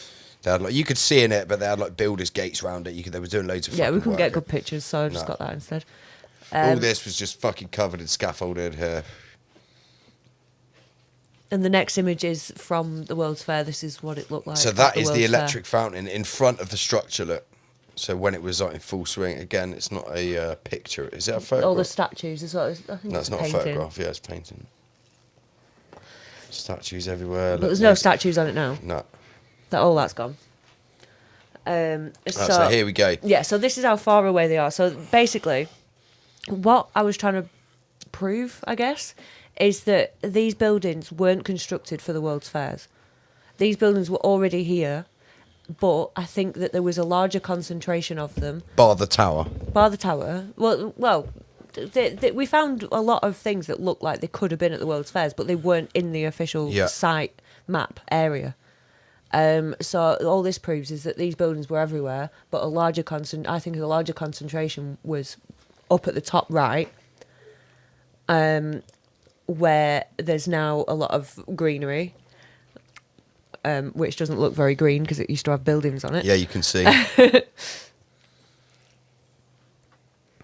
Interesting. Yeah, and the reason why they held the World's Fair in that area up at the top was because that was where most of the buildings were there, so they could tear them down afterwards. I mean, look at the size of the area. Look, for a World's Fair. Look. Yeah, it's 2.5 miles Fucking- approximately from the palace that we've just shown you to the tower, which is at the bottom left. So this is the area that we were looking at. This is the map that we showed the information lady. Right, yeah, it's a very That interesting was story. hilarious. Right, so yeah, this is on the right here. Is the excuse me. That was the only site map that I could find Yeah. originally until I went super digging. So this is a site map of the World's Fair in 1891, right? Is it 1891? Yeah. Yeah. And then this is a modern Google shot of the bird's eye view. You can see the building here is obviously still there. This is the electric fountain, which is here. Obviously, it's different now, but you can see that this building here would have been somewhere over here. Can I just pull you up on that date, 1891? So Yes, that means, are you saying that's 100 years after the initial first ever World Fair? Yeah, in this was Prague? the centennial. Yeah. This Right, is what okay. I'm saying. I have I'm sort got the date of, here, I've look, come- 1891 I've at the come to bottom. the conclusion that it was possibly the 1791 was the beginning of the construction of these buildings in Prague. And by the time it got to 1891, they used the area where most of the buildings were as the World's Fair to then just to say they were temporary and take them down. But they are. We found we've got pictures of that tower and everything that look like it should be on that site. But it's on a random side street in a residential area. And you can see all of this. Look, all of these were World's Fair exhibits, and there's just fucking nothing here now. And you think, look at the architecture of the buildings. Like, you would keep all this shit, wouldn't you? So, yeah, let's just talk about this site map. So, me and Becky, we went into, if you can see where the cursor is, this building here. I'll just get Cherie's coming off. This building here, which was a museum, wasn't it? Yeah. It was little information centre right next to the palace thing. On the area on the site of the World's Fair, right? And bearing in mind they had information and history from 400, 500, 600 years ago. We went in there and asked them if they, without showing them this site map, we went and asked them if they knew anything about the World's Fair because we're looking for a bit more information. The woman was easily in her 60s as well, weren't she? I thought, good, we've not got a youngster. She was a local, and she didn't, her English wasn't great, so she went and Becky showed her this site map on her phone, and she just didn't have a clue about it. Anyway, one of her friends was outside with her children who spoke very good English, and she went and got her, and she sort of translated to us. We were asking about anything about the World's Fair, and she was saying no, but she doesn't have any information about it. She looked so shocked. She was like, "Yeah, that's definitely here." She recognised the map being the area that we were in, and she didn't had know idea. anything about it. It's only 131 years ago. Have no information, nothing, and they've got information from 400, 500, 600 years ago, but nothing from 1891 World's Fair, which was obviously a fucking huge event. You can see from the scale of the fucking size of it. Do you know what I mean? Can I put a crazy theory on the table? Yeah, man, go. What about if, the fact that we can look on Wikipedia and it says that all these world fairs happened in all these important sites, and in the main part of it, at least 95% of it that you look at is actually artist renditions. Yes, or, mate. Or these slightly sketchy photos that, as we know now, could quite easily be done on Al Gore. Yeah. Is it too far out to say that maybe, although not ruling out a World's Fair has ever happened, but the whole notion of these constant repeating world fairs going on for hundreds of years is actually just like an ongoing software program to, like you say, either cover up what's happened or to have an excuse for having these landmarks. Yeah, explain away the destruction. They just can't get rid of without, basically burning it down. Or peasant uproar. Yeah, because they can't burn everything down. You can't just Mountain Dew everything. It doesn't work like that. It's got to be, the totalitarian tiptoe, whatever, little by little. Not so much that it makes all the peasants go crazy. Yeah, they rewrite history. Well, like as Becky mentioned earlier about Dresden, there was no World's Fair in Dresden, but to tear some of that architecture down or get rid of it, they just fucking carpeted the place with bombs during a war, which we all know was manufactured by the same party on both sides anyway. Which also, I showed you. You hadn't actually looked at pictures of Kiev before, had you? No, let's get to that. Careful now, careful. Let's not ruin the end. Anyway, let's. I've not got pictures of it. It's a good point, Lance. We were supposed to talk about that in the wars and destruction bit. Everywhere. No, we can go on to that. Let's just continue with Prague. Yeah. So the next one. This is one from 1891. So this is again an 1891, the same World's Fair site map as this, but obviously a different more kind of detailed. version. More detailed. It's got names, buildings. Now we actually had a little rabbit hole into this, didn't we? Yeah. Because I found a lot of photographs. Yeah. Of the from 1891 of the actual buildings and what they were apparently used for. So we were looking around at this map. Yeah. Trying to match up work out the pictures to the buildings where they were, and then I was trying to find where they were on the map now. So this one's from 1908, then you can see the difference. So this is another World's Fair, in 1908. So the previous one was 1891. I'm not even sure whether this is a World's Fair. So 1908. I just found a map. This was of late 1908. late in the Oh right, day. okay. Yeah, so this is just a geographical map. I can't recheck. Yeah. So Okay. I So this, literally, so ladies and gentlemen, this might not be a World's Fair map, but it's a map the of the same same area. 20 odd years later, basically. And as you can see, the big structure's still here. This is where the fountain is, and all of that. But a lot of this, look at this area here, is all gone. Different to what is on here. And then you look up even further, and it's gone. Everything's gone.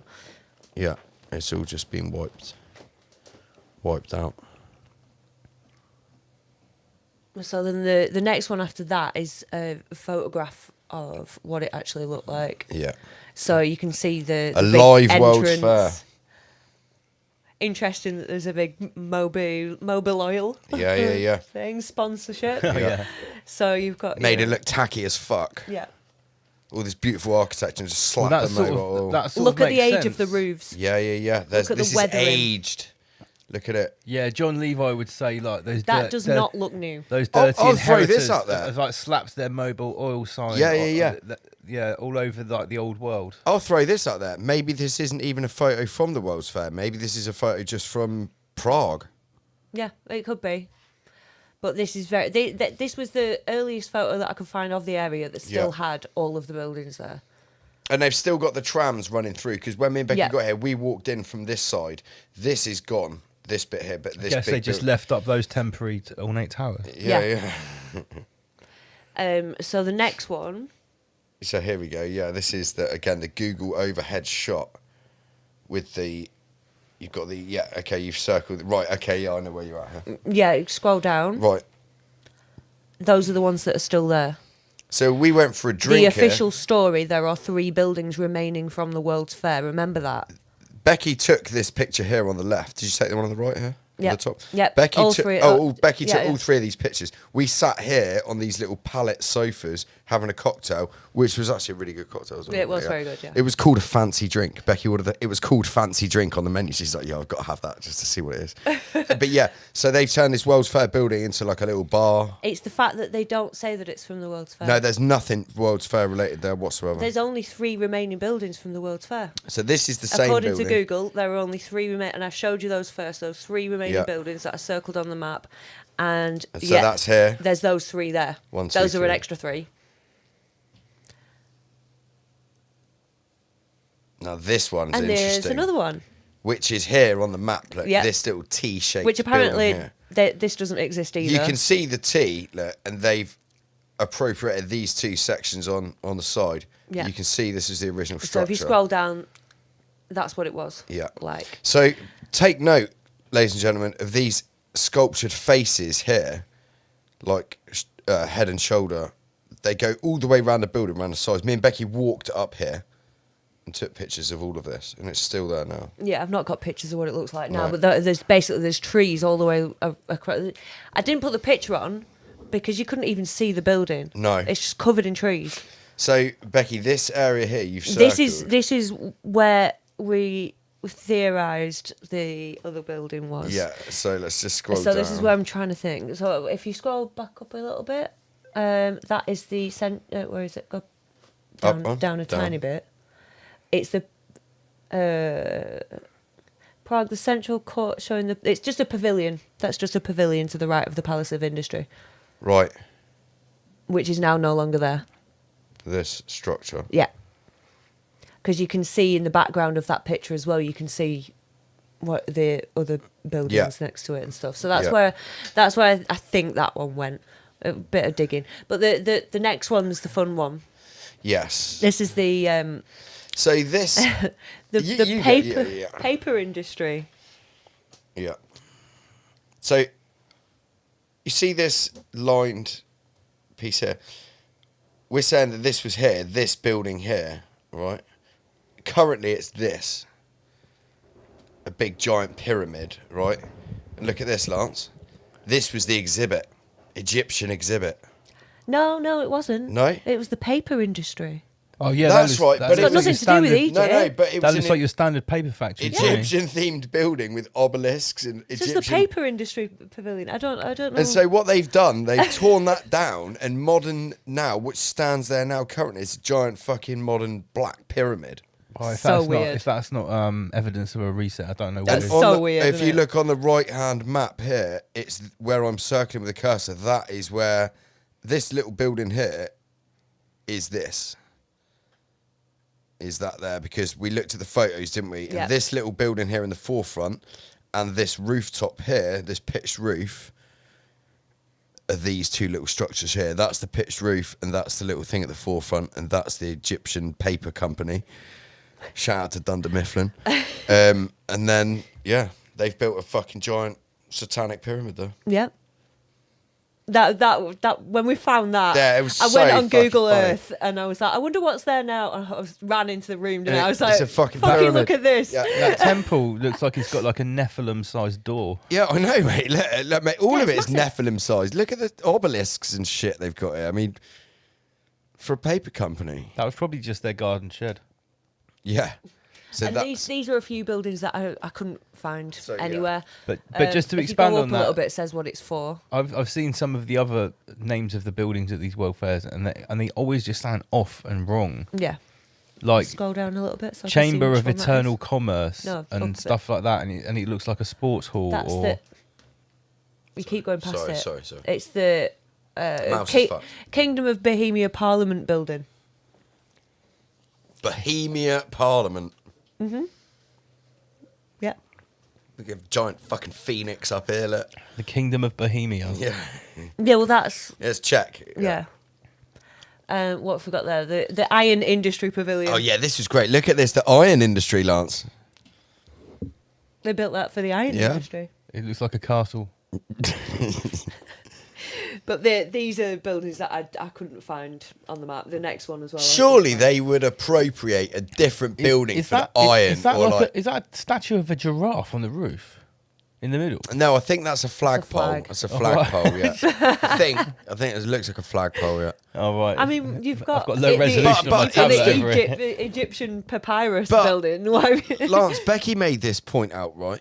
Look at the fucking effort put into the architecture. Whether it's temporary or not, let's leave that aside and let's just go with their bullshit narrative. This is temporary. This would have still taken a lot of time to erect and get right with all the intricacies, statues, all of that. The statues were solid and they were always on, It might- on So the top of the building. They've spent all that money, all that time, probably got a load of research into architecture, and look, they haven't even paved the fucking road. Look at all the mud. Yeah. Yeah, it's so bait. Look at all the mud. It's like imagine convincing peasants that you And it doesn't look very new. You temporarily built what is essentially like a massive new city of the best structures that anyone's ever seen. Much better than what they've got outside of here with their. I mean, they normal, haven't like, even shack. done a boardwalk. Yeah, A lot of this as well. You've got all these solid statues, which we'll sort of get onto a little bit in a minute. What? Oh. But a lot of these buildings were apparently built with like linen and wood, and so Yeah, you're going to put a plaster, solid linen and statue wood, yeah. Yeah, it looks like it. on top of Yeah, something flimsy, as Which is fuck. made out of like stone, like on something that's a bit of linen. You're going to need something pretty sturdy to hold those statues up. Yeah. And the ones that are still there, they're perfect, aren't they? So The going back, buildings yeah, are sorry, absolutely perfect. going back to this is what I was going to say. When we were sat in this bar, obviously, like we were both quite excited. Especially Becky, she's done a lot of research into World's Fairs. She was like, to be sitting in a World's Fair building and having a drink was quite cool. I went up to this building, right? None of this is fucking anything temporary about it. Right, it's got solid, like, stone bricks, like massive bricks. Like, there's all, like, proper cement. Like, there's nothing temporary about this building whatsoever. No, also, just keep in your mind the way that those bricks are painted as well. Yeah. Let's have a look. Yeah, sorry, we've got that. That was quite funny, wasn't it? Yeah. Yeah. Does that remind you of anything? Epstein's temple. Wow. Michael. Isn't that special blue? No, it's not what I was referring to. I've got a few pictures later on. It's just the style that it's painted in. Yeah, just bear that in mind. Just bear that in mind. Okay. We'll come back to that. Becky has got something at the end of this presentation which I don't even know about. No. So, I've shown Lance already. oh, you fucking Showed it to Hey. me. Nah. Oh, that means I'm just going to get Michael. I know. Yeah. I can't wait. Right, okay, so this is that's General Land Sentinel Exhibition, Prague, Iron Industry Building. Okay, so next up. This is the bank building. That's your bank there with your nice free energy spires. It's like a spaceship. I mean, it's just somewhat unnecessary. Yeah, the next one's just the pavilion of the city of Prague. It's just a pavilion. So what? That's for your of the your city. concerts and your balls. I have no idea. It's just Dunno. a pavilion of the city Got of all your Prague. chairs. That's all it was there. called. Got all your chairs out here. So, lined up. bearing in mind, I found all these pictures, and it's supposed to be a World's Fair. I'm not seeing any other countries being represented. Obviously, there's the Egypt thing, but that's just a paper I industry. would have thought you would have seen more You- flags of different nations if it was a world's flag. Yeah, or you'd have a building that was like the French pavilion. Yeah, yeah, this- All I can find is ones about Prague and Bohemia, which is And, basically the and same Egypt. thing. Yeah, but that's the paper Well, industry. yeah, It's got nothing to do with Egypt. no. I don't know what you're talking about. Because isn't that like the sort of official idea of the World's Fair is you go there and it brings the world to you? Yeah. Allegedly, yeah. But I mean, is that bringing the world to you? Having a paper company in a fucking Egyptian castle? It's just all Like, very weird. No, yeah, it's just it doesn't make any rational sense. No. So Again, if this is a degree of mockery, then fair play to them. They've done it well. It's like it's bringing a new world to like a mind of like a whole generation of peasants, like introducing a new world to them. Yeah. Yeah. Right, here we go. So this is what we're left with.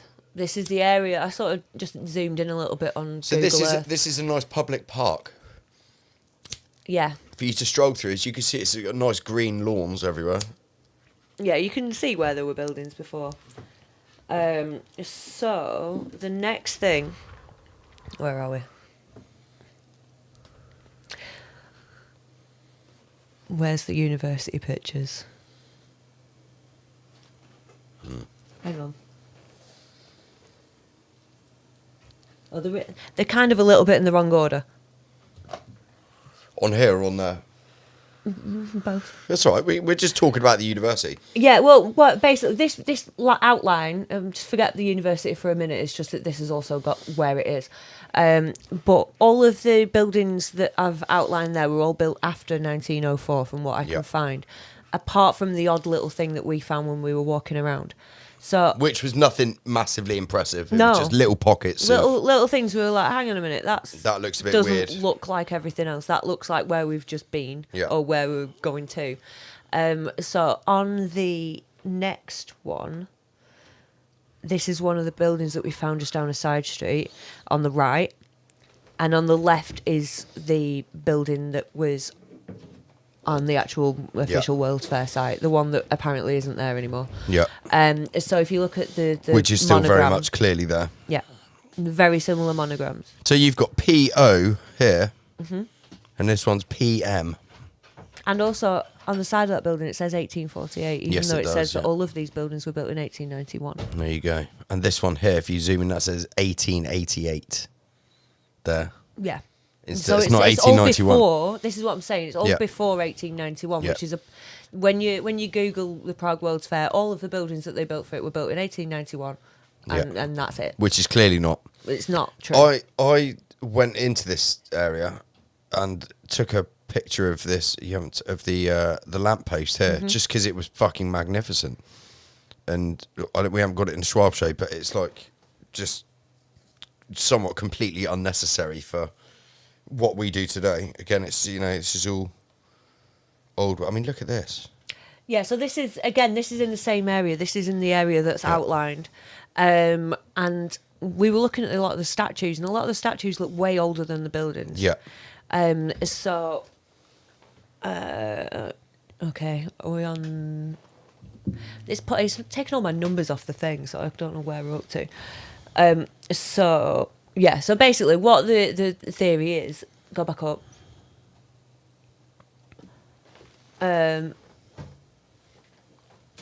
I've gone totally off my script, and I don't know where I am now. It's okay. Because we've got those videos that I needed to play. Yeah, we've got the bricks thing. We should have showed the teaser video earlier when we were still in the official World's Fair area. That's all right. We can do the Schwab show and then do our little videos that we took at the end of it, maybe. Right. whenever Okay. you want. So basically, I sort of thought that maybe they reclaimed a lot of the statues and stuff off the World's Fair buildings That they tore down, Yeah, yeah. and threw them up on the new stuff that they were building from 1904. And a lot of the other question was like, where would have these, where was the rest of the buildings? Yeah. Basically. Where did it all go? Yeah. So if you can bring up video 2, but with no sound on it, do you know where that is? No. Where's Lance gone? I don't know. He left. Hang on. That's music. I don't know where he put them. Oh, was it here? No, that's... Lance, if you're tuned in, mate, just come back to the studio.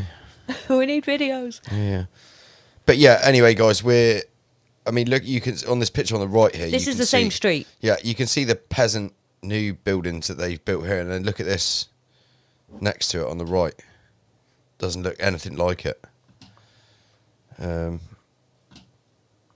you want to go and grab Lance? Yeah. Or shall I go and grab Lance? He might be upstairs. But yeah, basically, ladies and gentlemen, there's none of this architecture makes any sense with the narrative that's being put out into the peasant sphere, especially with the dates and all of that. And I mean, they're saying these buildings don't even exist anymore, and we've physically been there, and they have. Oh, the general's here.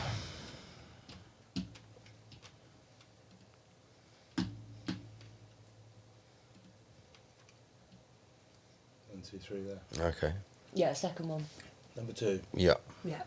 Number 1. No, it was 2. That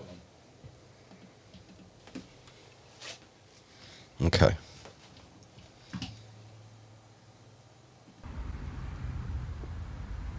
It doesn't need sound on it. Why is it black? Hang on. Why is it black, Lance? Let's go on. That's the video you sent me. What? Load it up again.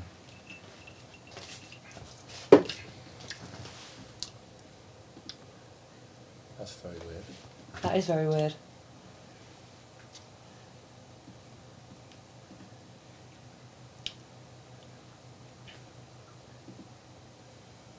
Oh, it's not working.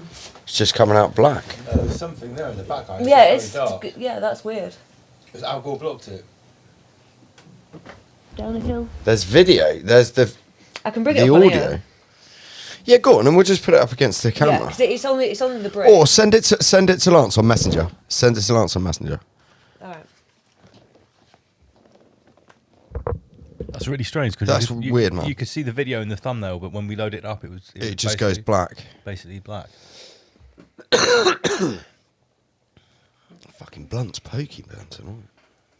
Michael. Michael. There we go. This one, yeah? There we go. Right. So, pause. Get that out of the way.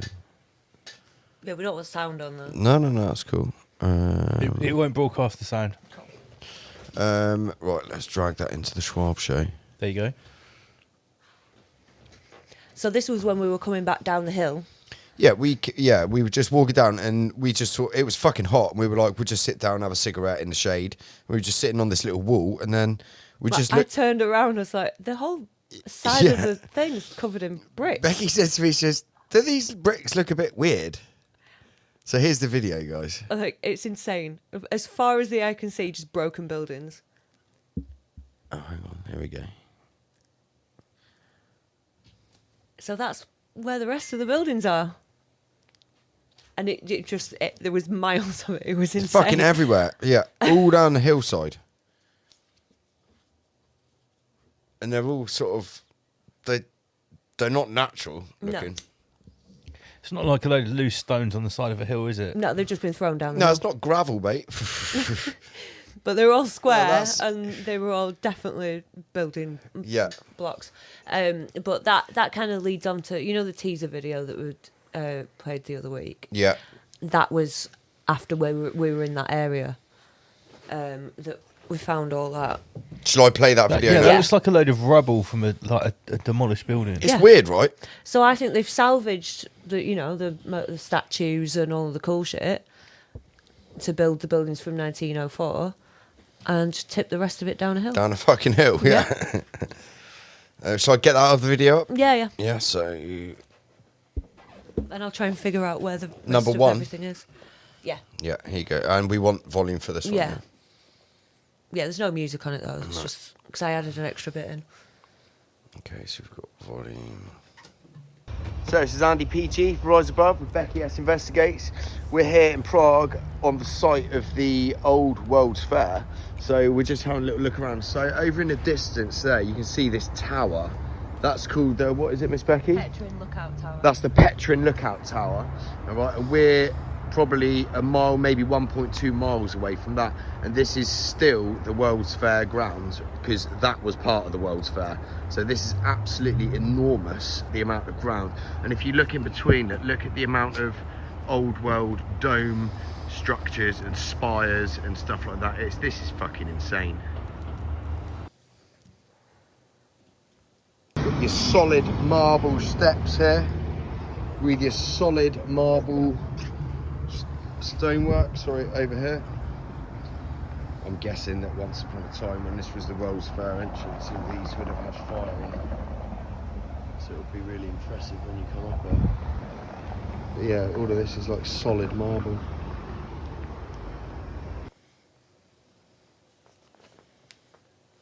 This Right, is it's Andy PG from Rise Above. We're here in Prague. So we're at the World's Fair site, me and Beki S, and we found a giant metronome, and this is where a massive statue of Stalin used to be. So right here. Built in It's a huge 1955. grand entrance, marble steps and everything. You have to come up to get up here, and all of these giant fire bowls and all of that stuff. And then you get up here. It's this really nice area, and then there's a skate park. So Beki S has just noticed that there's marble steps still leading down to the skate park. Yeah, marble steps to a skate park. Right, so we're still here cruising around this old world skate park, and Becky's just made a really cool observation. I'm going to hand it over to Beki S Investigate. So out of all the pictures that I've seen of all the World's Fairs, you've always got a grand building and then you have wings with like atriums and things. So up there, you would have had the main building that you come up to, up those steps, and then you come down these steps into like possibly a dome above here, and then you would have east and west wing of atriums with the indoor garden, and these solid marble mushroom things would have been pillars, like solid marble pillars going up holding the building. And they've got on the other side here as well for the other And this would atrium. have been a fountain or a big tree in the middle. Rise Above.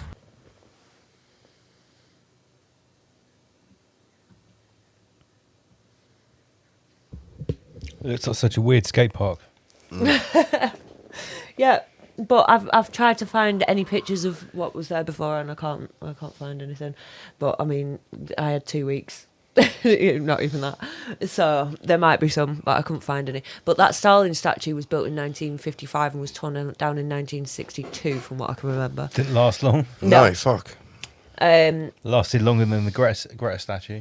Yeah, but that was also around the time. There's a lot of sort of communist places that were tearing these buildings down. Yeah, for sure. So that could have coincided with the destruction of that area. It's a lot of destruction. Yeah.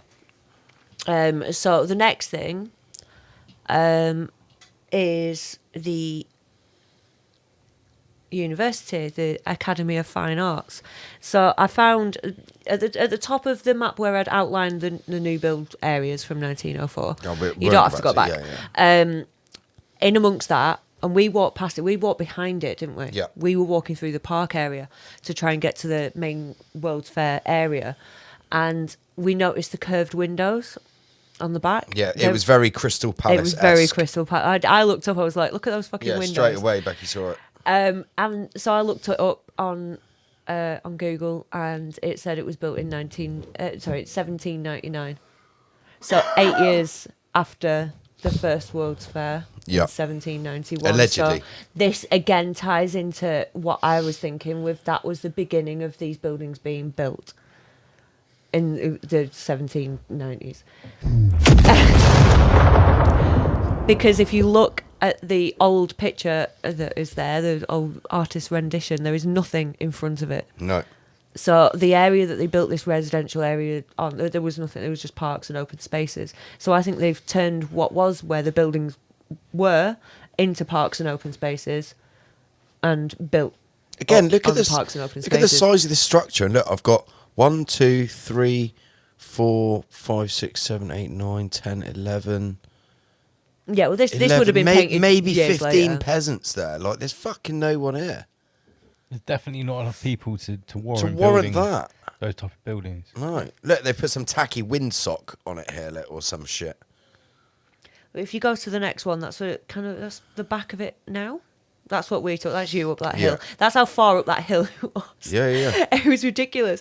And then just as I was A looking, lot of mud under here, guys. yeah, just after I'd looked at the possibility of the reclaiming the statues from the World's Fairs, I was looking for photographs of the Academy of Fine Arts, and I found that. And I just thought it was really weird. Random fucking statues just like plonked in the fucking back alley. I know it's the back Academy of Fine university. Arts, and artists are weird, But I mean, look, but that's weird. this isn't, again, guys, this is the back of it. This isn't somewhere where the peasants walk through to showcase artwork. No, and it's up a massive hill at the back, and look how far down it goes. Yeah.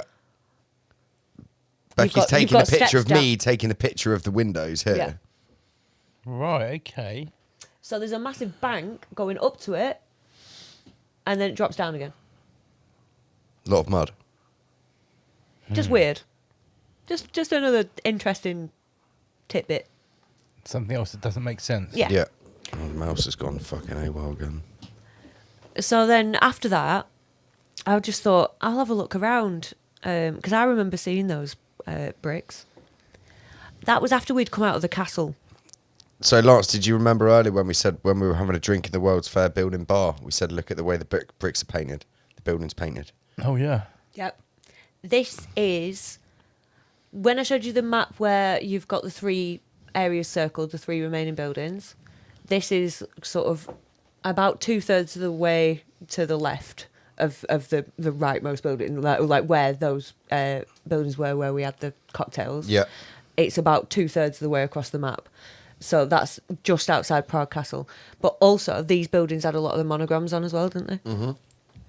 So not only were they painted very similar, even the intricacy of the top part, not just the brick. It's the same fucking it's the buildings, same guys. buildings. There's no question about it. We've been there. We've physically been there. It's the same shit. Same shit, different street. If you scroll down, there's... Hang on, the mouse has gone fucked. Oh, God. Yeah, Right. hang on. Whoa, So- whoa, hang on. The next thing is the last thing. So I don't know about this. No, you don't know about this. Okay. You what do we got? know. What am I You do looking- know the accident that I kept having. Right, where we were, is at the bottom, the skate park. Yes. Yeah. So that's where we were, and Here. and above that, we walked along that strip where the path in the middle is. Yeah. If you look at the other one below, where there used to be a building, and Here. so that was where you were saying we were talking about the ages of the trees. Yeah. That's right. Yeah. Because I was like, right, I need your tree knowledge here. How old are the trees in this area? And there were certain ones in straight lines going across bits of the area that were old enough to have been part of The World's the Fair. World's Fair, or Yeah. whatever to was line going the on at that- walkways, Yeah. kind of thing. And then a lot of the other trees, they were Just- 50, 60-year-old and really fast growing. Yeah. So they all looked very similar sizes, but some were much older. It's like, and all the types of trees they had were specifically, it seemed like they were all, someone had picked deliberately fast growing trees. Right. Which might, again, just be because they want the trees to grow quick, but, you know, it was just another little... It was the fact that there was the ones that were in line with how you would have laid it out back then. They were the old ones, weren't they? Yeah. So above that, you see that grey, sort of brown square. Yeah. It's like, is that what is that? And it's just where a building was. So I thought I'll go on Google Earth and I'll see what's around. And when I clicked on it, those lines at the top. You know, when I was trying to look for stuff on Google Earth, and I had a very big habit of ending up in a tunnel. Yes, yeah. Those are all tunnels. Underground tunnels. Yeah. Michael! So, I did this quite a lot in the areas where the buildings should have been, and I found a lot of these tunnels. No way. Yeah. Which would have been underneath these old buildings that they've torn down. So this then leads to something that I sent you the other day. So if you want to go to video 3. Hang on. Have you lost it? No, it's mouse is shady. Yeah. You'll need sound on this one if you can. The pneumatic tunnels of our hidden past. History tells us that these were nothing more than just small-scale plans that never really took off. Turn it down a But little I bit. think these were around a lot longer than we were told. And not only that, I believe they are still in operation to this day, used by the world elite. Not only just for quick and discreet transportation, but perhaps transportation of live goods and some other contraband. Just look at these old world pneumatic tunnels that they found. 100 years later beneath New York, they just found them like this and oh yeah, it was just an experiment. Was it really though? Much of the truth that's hidden in plain sight, they love to tell you. You can even see it mentioned in Ghostbusters. And just look at these, posts of them from the relics of the post office. This is one of the creepiest photos of the pneumatic systems. I mean, just look at that. If that doesn't spell out, you know what, I don't know what does. And again, in those photos, you can see the age of that technology. It doesn't look like some experiment. It looks like it's something much like airships that have been around for quite some time. And again, something that's probably still in operation today and in a much more sophisticated capacity. In fact, the only thing we really have ever been taught about pneumatic tubes are the banks and... That's it. It cuts Let me off tell really you. bad. Unbelievable. Wow, Miss Becky. So yeah, that's that. There we go. Lance, what are you saying? Well, the first thing I thought of when I saw that was like those tubes that you used to see in supermarkets back in the day where they would fire the capsules of cash around. That's where the technology came from. Yeah, so like pneumatic tunnels. Now, then if we think about if these world fairs have been happening in these major areas every decade since 1790, and you've literally just seen a clip of them putting kids into these like tunnel cars. With your incubator babies and your orphan trains. Because they've been repopulation centres. Mate, potentially. Or just pumping extra NPCs into the There's population. so much that doesn't make any sense about it. None of it All makes I can any sense. categorically say is the official story is bullshit. Ladies and gentlemen, what did you think of that presentation from the World's Fair? Yeah? Yeah, because like I've never seen anything that like those cars before. This is a holographic construct. Thanks, Jason. No, Why are you so quiet? no, I'm just putting He's just it thought he's together digesting because, the rabbit. Yeah. So that kind of makes sense because you know they talk about the world elite having underground super speed high speed railways and stuff like Yeah, that. and the dumbs and stuff. Yeah. Gosh. And constantly digging up underneath cities, finding extra tunnels, and it would just make sense that at one point that those were all in use for transporting people around, maybe for their pleasure to go to the World Fair, maybe not, maybe against their will, maybe that's maybe. Well, where are you going to fucking idea. run? If you're in a tunnel. But I just found it interesting that when I was looking at these tunnels, it was all along that top area, which is now just all where the buildings have gone from. So they would have been underneath the buildings that were there at the time when the tunnels were built. Was there any? And they've just been repurposed as roads. They've just been like refurbished, and now they're roads underneath. Did Prague have any great fires in the last couple of 100 years that you know of? That's one thing I've not looked up. I'm sure I was you going would to. have heard There was so much to do. it. Yeah, I bet. People in the chat loving the presentation there, Becky, yes. Oh, thanks everybody. Yeah. That And was a I lot. think it's really great that you two obviously have taken the time to go there, get your feet on the ground, and actually like walk around, because I was reposting a lot of the little clips you were sending me, and people were really enjoying it as well. Mate, we're going to go to one a year at least. Yeah. Aren't we? We're going to go and visit fucking... Especially now you know more about it. Yeah. This is like, it's a massive rabbit hole. This is really, when you look right into it, it's so fucked up. And then it literally makes everything else link up from the world. So it's like Tartaria and the new technology, the suppression of free energy, like all of it. It's all there. And then you've got it ties into Jason Arquette. The only thing I'm questioning, right, check this out, Lance. Okay. Now, I'm not questioning Jason Arquette, but he says the resets, he says the next one is coming May 2040. So if he says that it's every 138 years, if we go... I don't think this was a reset. I think it was possibly a war. Or yeah, something, potentially, yeah, absolutely. So he says, so if I get on my calculator 2040 up, and then I minus 138 years, so the previous reset was 1902. And then if you go another minus 138 years for the reset, that'd be 1764. So that... The 1850 mud flood doesn't fit into that. So either the date speculating... No, but 1850 is kind of slap in between. Yes, the resets. Yeah, when people talk about 1850, what they could be talking about is the 1850s period in between those two resets. Yeah, maybe, potentially, yeah. When we could have seen... So which was the one before that then? 1902. Before this one. So it goes 2040s, allegedly the coming next one. Yeah. Minus 138 years, that's 1902. Minus another 138, 1764. Right, minus, so 1764. If I was talking about the sort of 1790s. Could have been when things started building back up again. When they're building the structures. And good people took over. Yeah. And then something happened. There was possibly some kind of war or whichever, 1850-ish. And the mud floods weren't caused by some kind of just natural cataclysm. disaster.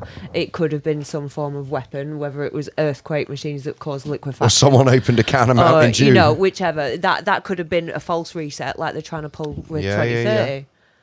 Because like the whole natural disaster. Yeah. They're trying to invoke a reset. The whole phenomenon of having things buried under mud isn't just like confined to like European or colonial cities, like you've shown. It's the same thing with the Easter Island heads. Yes, mate. Yes. Yeah. You know, for almost our whole why are life. why are they fucking buried? Yeah, but how did no one notice until literally officially a couple of years ago? Because for our whole life, it was just like that. The heads on Easter Island. Head. Yeah. And then all of a sudden, oh no shit, they go down like another 20 foot into the ground. That's just the head. They call it, what do they call it? Like generational sediment or something like that. It's That's like, a lot of sediment. I made a point in one of my sort of video that I will eventually do my channel again, by the way. Cool. They always find a lot of these Roman mosaics under everything.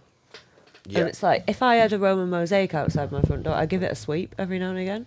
Yeah, you wouldn't build something on top of it. Yeah, I mean, you're not going to put 6 foot of mud, just let it build up on top. Something happened all at once. Yeah, I always In thought that funny. one hit. Yeah. Because I remember at school, we would always be taken to like on history trips to like an ancient Saxon site, and like beneath that you dig down. Oh, there's a Roman mosaic like 10 feet in the ground. Like, what? We went to Corfe Castle, didn't we? Yeah, that was a great rabbit. Straight after Prague. Oh my days! The people in the information centre there must have gone home and got on the fucking. Where's my footage, guys? Did you take any footage? Yeah, we've mate, got loads. I'll make a video. We've got loads. We've got loads. Right. So basically, the first question, I always think of really fun questions to ask people, and I didn't ask like, oh, is any of it buried? Becky's really good. I said, how much of it is buried? She goes in very polite. Right, whereas I'm just kind of all guns blazing. Right, mate, look at this. This is fucking wrong.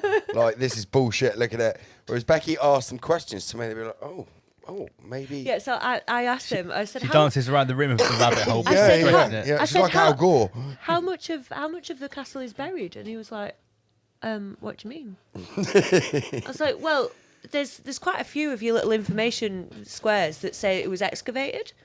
And you know, you can see that, you know, there's some of it is Fucking buried under mud. I'm just wondering what happened as to, have you done any ground penetrating radar surveys on it?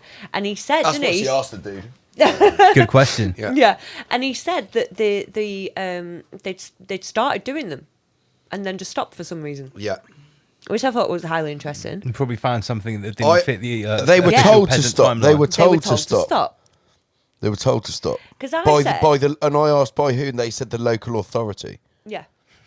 So Local branch of the Smithsonian Museum. Yeah. I said, why does it all look like it slid down the hill? It's like, what do you mean? I said, well, it's like a This was at the end of the day on a Yeah. Sunday as well. Like the guy was wanting to go He home. wanted to go home and eat his cottage pie. Yeah. No, he was giving his He fully was automated response. He was he was a full NPC regurgitating what he was taught in the history book. And I said to him, it's like it just looks like a comedy explosion. Like all just looks like it's slid down the hill. I said, apart from there's it's like an archway and you can walk through it, and one half of the archway, literally, it looks like it's gone like that, like it's slid downhill. It's broken and it's moved away like that. Mate, there's loads of footage, Lance. The I've got loads. Mate. explanation for that is they put a gunpowder underneath it, and it went boop like that. Just went up. It And looks fell like it's back been down. demolished before the The whole- invention of gunpowder. Yeah. So yeah, none of it made any sense. But he said that they used so much gunpowder that they managed to explode gigantic sections of a castle To lift a fucking Lifted tower it off the ground, split it off the rest of and the stone, moved and it lift it. 20 metres away down No. a hill, right? No. It doesn't make any sense. So then we went to the church next door, didn't we? Yeah. Well, not next door, like well, a fair bit away. Like, yeah. If you had a exploding castle, Yeah, there would be no buildings left there would around be it. no church left next to it. And I was like, oh, I wonder what the history of this church is. I wonder if it had to be rebuilt after the Civil War, which is apparently when this castle exploded all over everywhere. Because if you had that much gunpowder to literally obliterate this solid castle, you would have had a lot of destruction around it. Yeah, sure. Bearing in mind they would have to get this, they would actually have to move this gunpowder into the area to do it, and they had horse and buggy. That would have probably caused some suspicion. Yeah. By the time they'd have got the amount they needed in there, like they would just been shoved by a fucking load of arrows and shit. If we're going by their narrative. So can you remember what I found when I looked up the church stuff? Because I literally laughed out loud and it echoed around the fucking church. Was it the about the bullets? It was because I was trying to see whether it had, had any kind of restoration work, and apparently it got there was some light restoration after the Civil War because it had shot marks in it. Not massive boulders or anything just from the castle being bullet holes, exploded. bullet chips. Yeah. But it also underwent significant restoration in 1851 because the walls had bowed outwards. Yeah. And this church is it's high up, about 10 Yeah. foot of mud up on the. It's elevated. Apparently, so much like the castle was like sliding down the hill. This church in 1851. Like you have to walk upstairs. I was like, to get no way. so like around probably. You have to probably walk up 15 to 18 steps to get up to ground Saying, level like, of the it could have church. been like full of mud and just burst out the The- side. yeah, Yeah, it's- 100%. That's exactly There's what I'm been saying. ground movement. So, like, it survived the castle being blown up next to it. It just had a few shot marks from people hiding in there and they were trying to shoot them. Apparently, that was it. But then in 1851, all of a sudden, the walls started bowing outwards. Should we show a couple of more videos from Prague? As we got, it's only 10 to 12. If I just ping up a couple in Facebook, I wish maybe the cathedral. I think what's quite interesting also is like right now, if you go and ask one of those people there that work for the National Trust, like you say, they basically don't know anything. But like soon, those people that don't even know anything, they're blatantly just going to be replaced with like a tablet from the National Trust yeah. that just reels off in an Al Gore voice the official line, and you'll be able to ask it questions, and it will just always tell you the same thing, sort of thing. You can see, those people are already ready to be replaced. Already. So that you can't talk to them and question them. Yeah. It's not like you're going to rabbit hole Al Gore on a tablet. No, exactly. Yeah, you get told what I'd ask you're him to some believe, very and that's interesting it. questions. Yeah, though. you might be able to confuse him a little bit. Yeah, he'd just be like, "Don't compute." We'd just play my polite, dumb self, which is what seems to work. Right, let's have a look. What, have you just sent the videos to your messenger? Now to yours. Yeah, to me, I mean. Yes, mate. It's not. It's You said it's actually- only 10 to 12. I'm yawning my head off. That's used all of my That's right, brain. we can finish at 12. It was Yeah. There's just we got All your of my investigation brain. tonight. No, I think you've done a wicked job, Becky. There was a lot of stuff in there, and obviously the bigger rabbit hole stretcher at the end to put together that tunnel network. Yeah, I nearly jumped up and down and then was like, oh no, I'm not going to tell Andy. No. I'm glad. So this is the cathedral in Prague that we went to. And do you remember earlier we were talking about the spires with the free energy, and they look like kind of modern day electricity pylons, kind of stuff like that. Check this building out, mate. Hang on, wait, fuck. There's that one. There we go.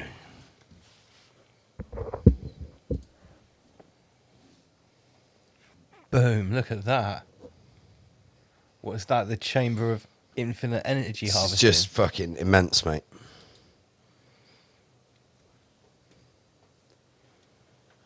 It looks like it was built by clockwork elves.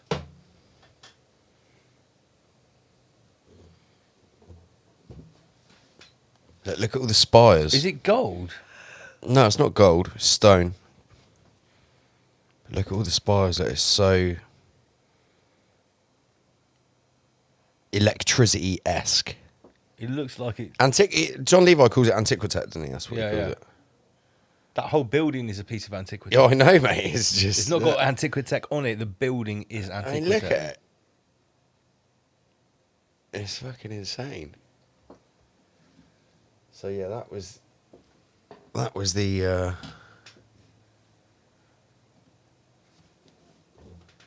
what else have we got here? Because if you think about it, we've all seen those pictures, and I always talk about this of like the modern cities from an aerial view, and then you compare it to like a modern circuit board, right? And basically, it looks almost identical. Well, if you think about it, if you had a city full of buildings that looked like that, and you looked at it, it would look like a steampunk circuit board, right? I think that's where the steampunk has come. It's Blatantly. somewhere in the collective consciousness of remembering things like that. Like, how long has steampunk been around as a thing? When did it start? Was it as early as the 60s or something, or was it as late as the 80s and 90s? I have no idea.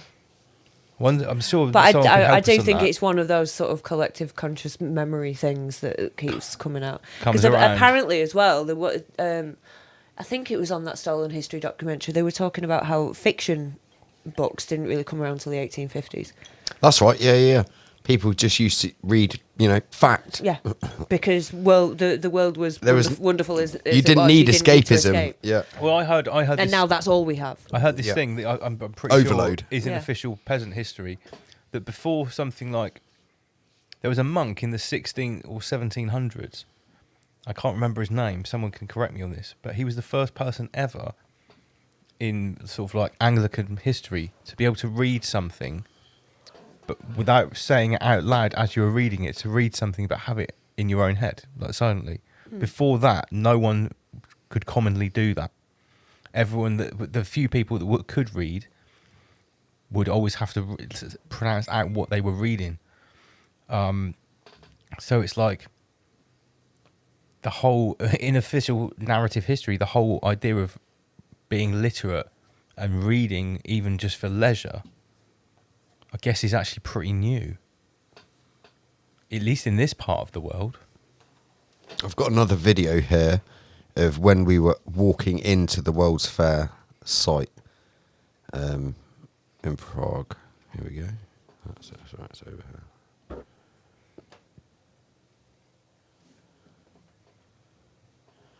There's no sound on this, but Yeah, so all the like beautiful gardens and all that kind of stuff. Like everywhere else in Prague, I don't know to anybody in the chat who's been to Prague. Everywhere is beautiful. Like even crappy little side streets where we stopped for a cigarette by the river, and that it's lovely, that crackhead jumped in and the police ran after him. That was funny. Check out Becky S's Facebook page for that reel.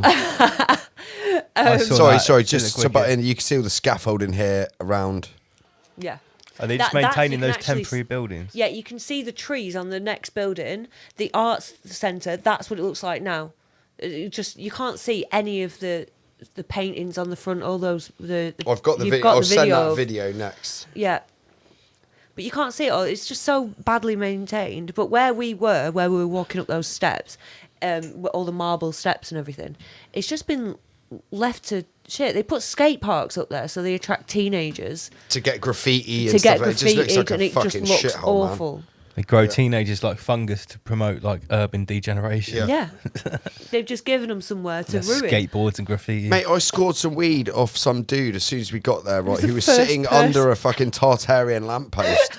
Really? Yeah, mate. It was brilliant. Nice. It's the first person. I I got can't old- believe I you're got- the first person, literally about 15 steps of I leaving the was gonna fucking say, hotel. like, 20, Honestly. 20 foot of the hotel door is like managed to get some weed. I'm like, how is this happening? Finds me. Skills of Andy PG. Well, you know how it is, lots. Is that a picture of Kyle Green? Here, that was right. So here we go. This. Do you remember I said earlier about the building that Becky showed with all the faces?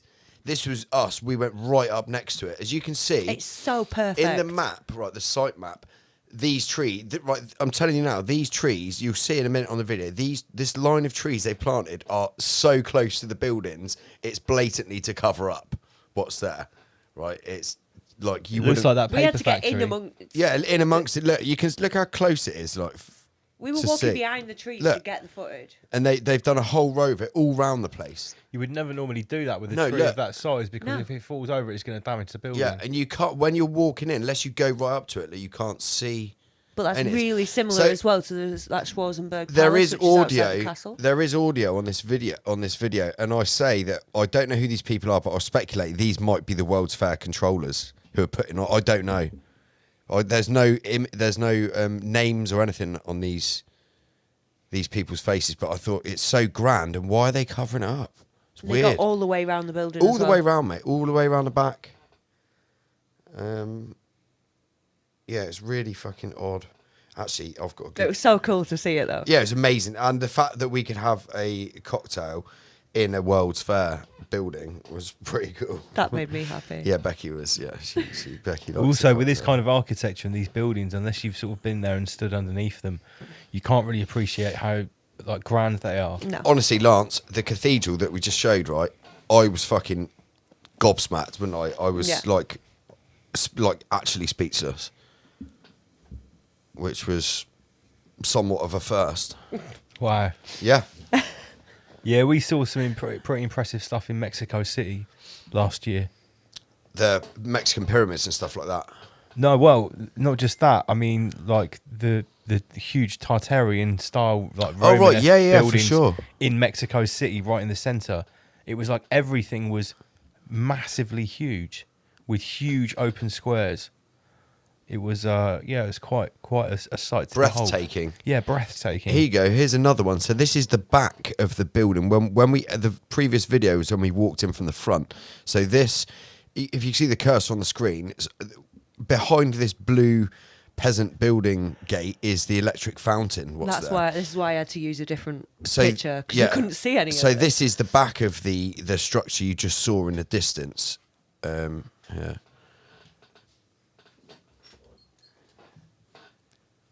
Constantly reschwabbing it with new scaffolding. Yeah, and they've look. You see this here? They've taken a date or something off here. This was just completely bland. This little circle here, and if you look at previous pictures of it, it had a massive date on it. It had a- Look, You yeah, lot the finger. I fucking love my pointing finger on my They videos. keep changing the date Yeah. every 10 years for And the they've World Fair. taken the clock tower off. Look, Wow. and this is an amphitheatre now. Which what? They've turned Oh, it yeah, into yeah, an it is, amphitheatre. yeah. Yeah. So that's what it is now. So also, I went online and all Miss Becky's hard work with her presentation and World's Fairness, I went online and got her a little present. So I'm not sure you'll be able to see it on the camera. Did We've you not got- you got a picture up of it the other day? Actually, I have got a picture. I can do that. You hold it up at the camera there. and you can see. I'll try. Yeah, we'll see. You can see. It's from 1907. It's from the Missouri World's Fair, and it's a credit token, a full value credit token. Now, yeah, let's get this up. So cool. It's really cool. So let's get up the image because you can see it better. It needs to be cleaned up, but yeah, I mean it is from 1907. That's a wicked present. It's awesome. I'm so happy.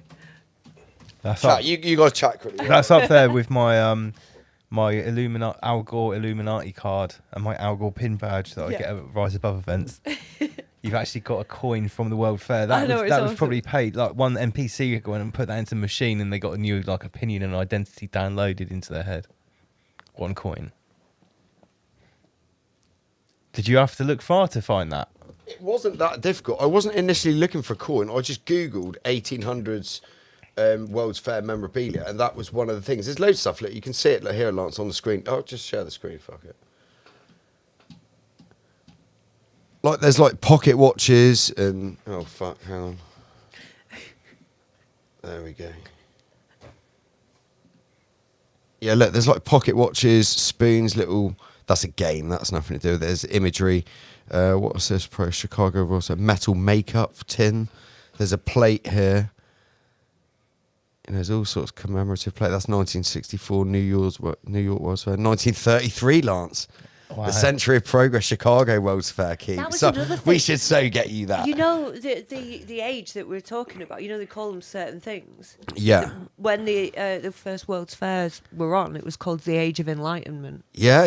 Here we go. Look, Yeah, here's a. right. This isn't the one I bought you, but here's something similar, and it's 1933. Token USA. This is a Florida one. So a Century of You Progress. literally just showed me the picture of mine yesterday. Yeah, no, I'll get Where's it up. it gone? I'll get it up. I didn't put in the same thing. I just put in Alright, okay. memorabilia. But yeah, I was just showing the kind of. There's loads of stuff there you can buy. It's all fucking quite fascinating. Because even if we take some of the more bizarre and wild stuff off the table, like where did the incubator babies come from and all that kind of stuff, at the very least, what you've unveiled and sort of detailed here is like a cross-century plan of it. At the very least, that they're exhibits of the controllers and the moulders of society, whether they're covering up old stuff that's there, whether they're shaping a new future, whatever it is, it's a clear sign, even on a basic level of understanding, very high level social and anthropological engineering. Yeah. Engineering people, engineering populations, engineering societies. And on a very basic level, just on the physical evidence, it makes no sense. The story that they're telling people of what happened and how they did it and what it's lies. Because from other researchers that sort of started looking at this at the start, I gathered like when they first came around, the way it's pitched is that they were like the ultimate leisure activity to go to here and see the best of the world, but in your country. And it seemed like people would have to come from far and wide, but back then, you know, traveling wasn't easy. No. And That's so what I'm saying, mate. They would have had to like stay in inns and hotels and stuff. Like, and then when they were around, like we said earlier in the video, it's what 2.5 mile stretch of the grounds. So what, you're going to cover that in a day? So you're going to have to you're going to come for what 3, 4, maybe 5 days, aren't you? So you're going to have to stay places. It's bullshit. Last thing we couldn't get around just the whole World's Fair side. No. Like we did 60,000 steps in 2.5 days. Well, 2 Yeah. days and 2 hours or something. Yeah, that's right. We It was walked insane. fucking everywhere. Right, I'm gonna. is it fair to say that like Disney World and that kind of thing is based on sort of like the World's Fair? I think that there's a lot to do with kind of what do you call it, like theme parks and stuff that I want to look into as well. Because a lot of these sites were converted into theme parks. The Alton Towers stuff, that's one that I want to look into because a lot of these places as well, they've got the tunnels. and they'll use them for rides and like the little monorail stuff. They reuse all of this stuff. Yeah, it's reappropriated. Yeah. So changing it to a theme park is quite easy. Like the Alton Towers is mad. Like it really is mad. That's one thing that I want to look into. Yeah, you've mentioned that to me a couple of times, haven't you? I'm just trying to find this. They've taken it offline. It's because I bought it and there was only one of the coins. But I'm seeing if it's on my email. Oh, yeah, so it says something about a grand prize or something. I can't read it and it's too dark. But it's got all of the... Maybe that was one token in the baby raffle. Yeah, well, it's got all of the constellations around the outside. Yeah, that's what I was going to say. It's got the... which is just weird. Like, why would you have all the star signs round the... I think it's got a cooker in the middle of it. Go to the World Fair and have your destiny decided. Yeah, it's just weird though, man. Oh, I can't find it. They've taken it offline and they haven't... I haven't got like a close-up Right, well, it says image Majestic Range. Yeah. Put the camera back on, Andy, so... Majestic Ranges, Mall East... No, hang on. Malleable and old-style charcoal iron. And it's got an oven in the middle of it. And then it says World's Fair, St. Louis, Missouri. And it says Grand Prize Highest Award. And then on the back it's got, like... It says good luck. Yeah. Oh, so was that something you spend or something you win? Here we go. This is right. a token. Hang on. Wait. So yeah, I've got it. Right. Okay, I've got it. I'll send that to Lance's. Here we go. Oh, it has it. I can't get the side with the constellations on, but I've got the other side so you can see it. It's quite cool. Here we go. Get that over there. Here we go. So that's it. Is that the actual coin? Yeah. That's the actual coin, yeah. So what does it say, Becky? It says around here, old... Majestic Ranges, Majestic malleable range. and old-style charcoal iron. That's what it says there, and it's got, And it's got a cooker in the your middle. oven here. Louisiana, Missouri. St. Louis. Sorry, St. Louis, Missouri, World's Fair. Yeah, Grand Prize Award. Grandmaster Ginny Award. Grandmaster Ginny Award. One child in the cooker for this token. Well, mate, he's already got a baby Ernest. He would have been the ringmaster at a World Fair, wouldn't he? Yeah, that's what I mean. That's why I was insistent that he was welcoming the peasants. Glad. That was another thing. When we were near the World's Fair, the area, Yeah. and when we went a little bit further back towards the castle, I went on Google Maps and I just put palace in, didn't I? Yes, yeah. Do you remember how many there were? Just in the mate. tiny little area that was just like basically just kind of a residential There's area, about... but in the same place as all of these buildings were, rather than the ones that they'd put them down. There were 25 palaces. Yeah. Wow. No So shit. when I've thought about it, when I did my video on my channel, the ones that they kept, they were passed down to families, elite families that would have been trusted with keeping the secret of who built them, etc. The so riders all of these- the reset. Yeah. So there was basically, your people who were trusted not to tell anybody. So there's 25 palaces within like a tiny little area.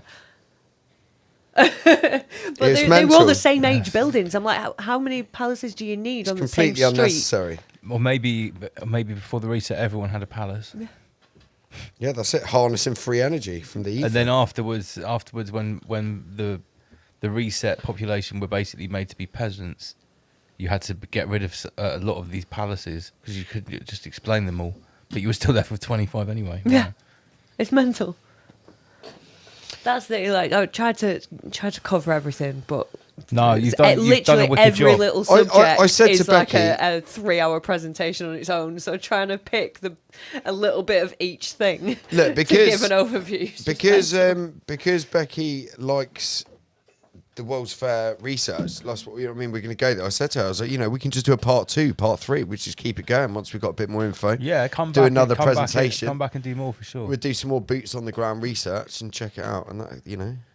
Well, we're going to go awesome. to we're going to go to a star fort on Sunday, aren't we? Yes, mate. We're going to go check out Fort Cumberland in Portsmouth, which is a star Above fort. and HR department and Beki S investigates. Cocktail bars. Yeah, so we're going to do that on Sunday.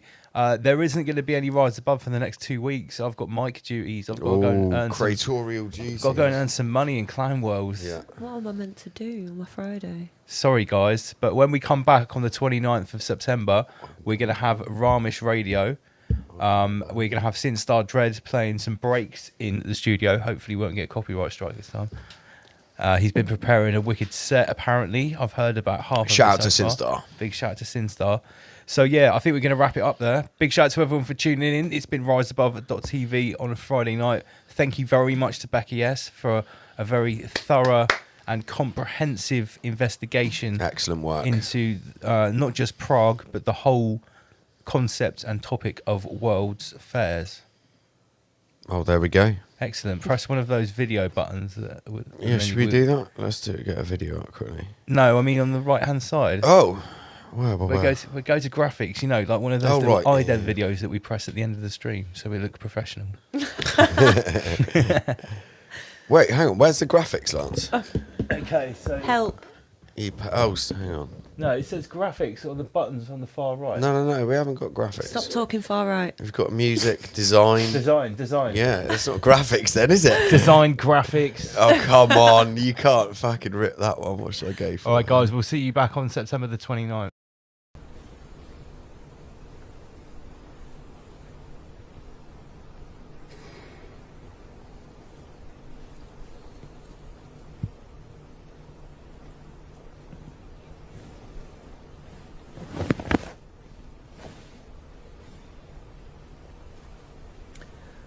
God save the King! God save the King! Pedo!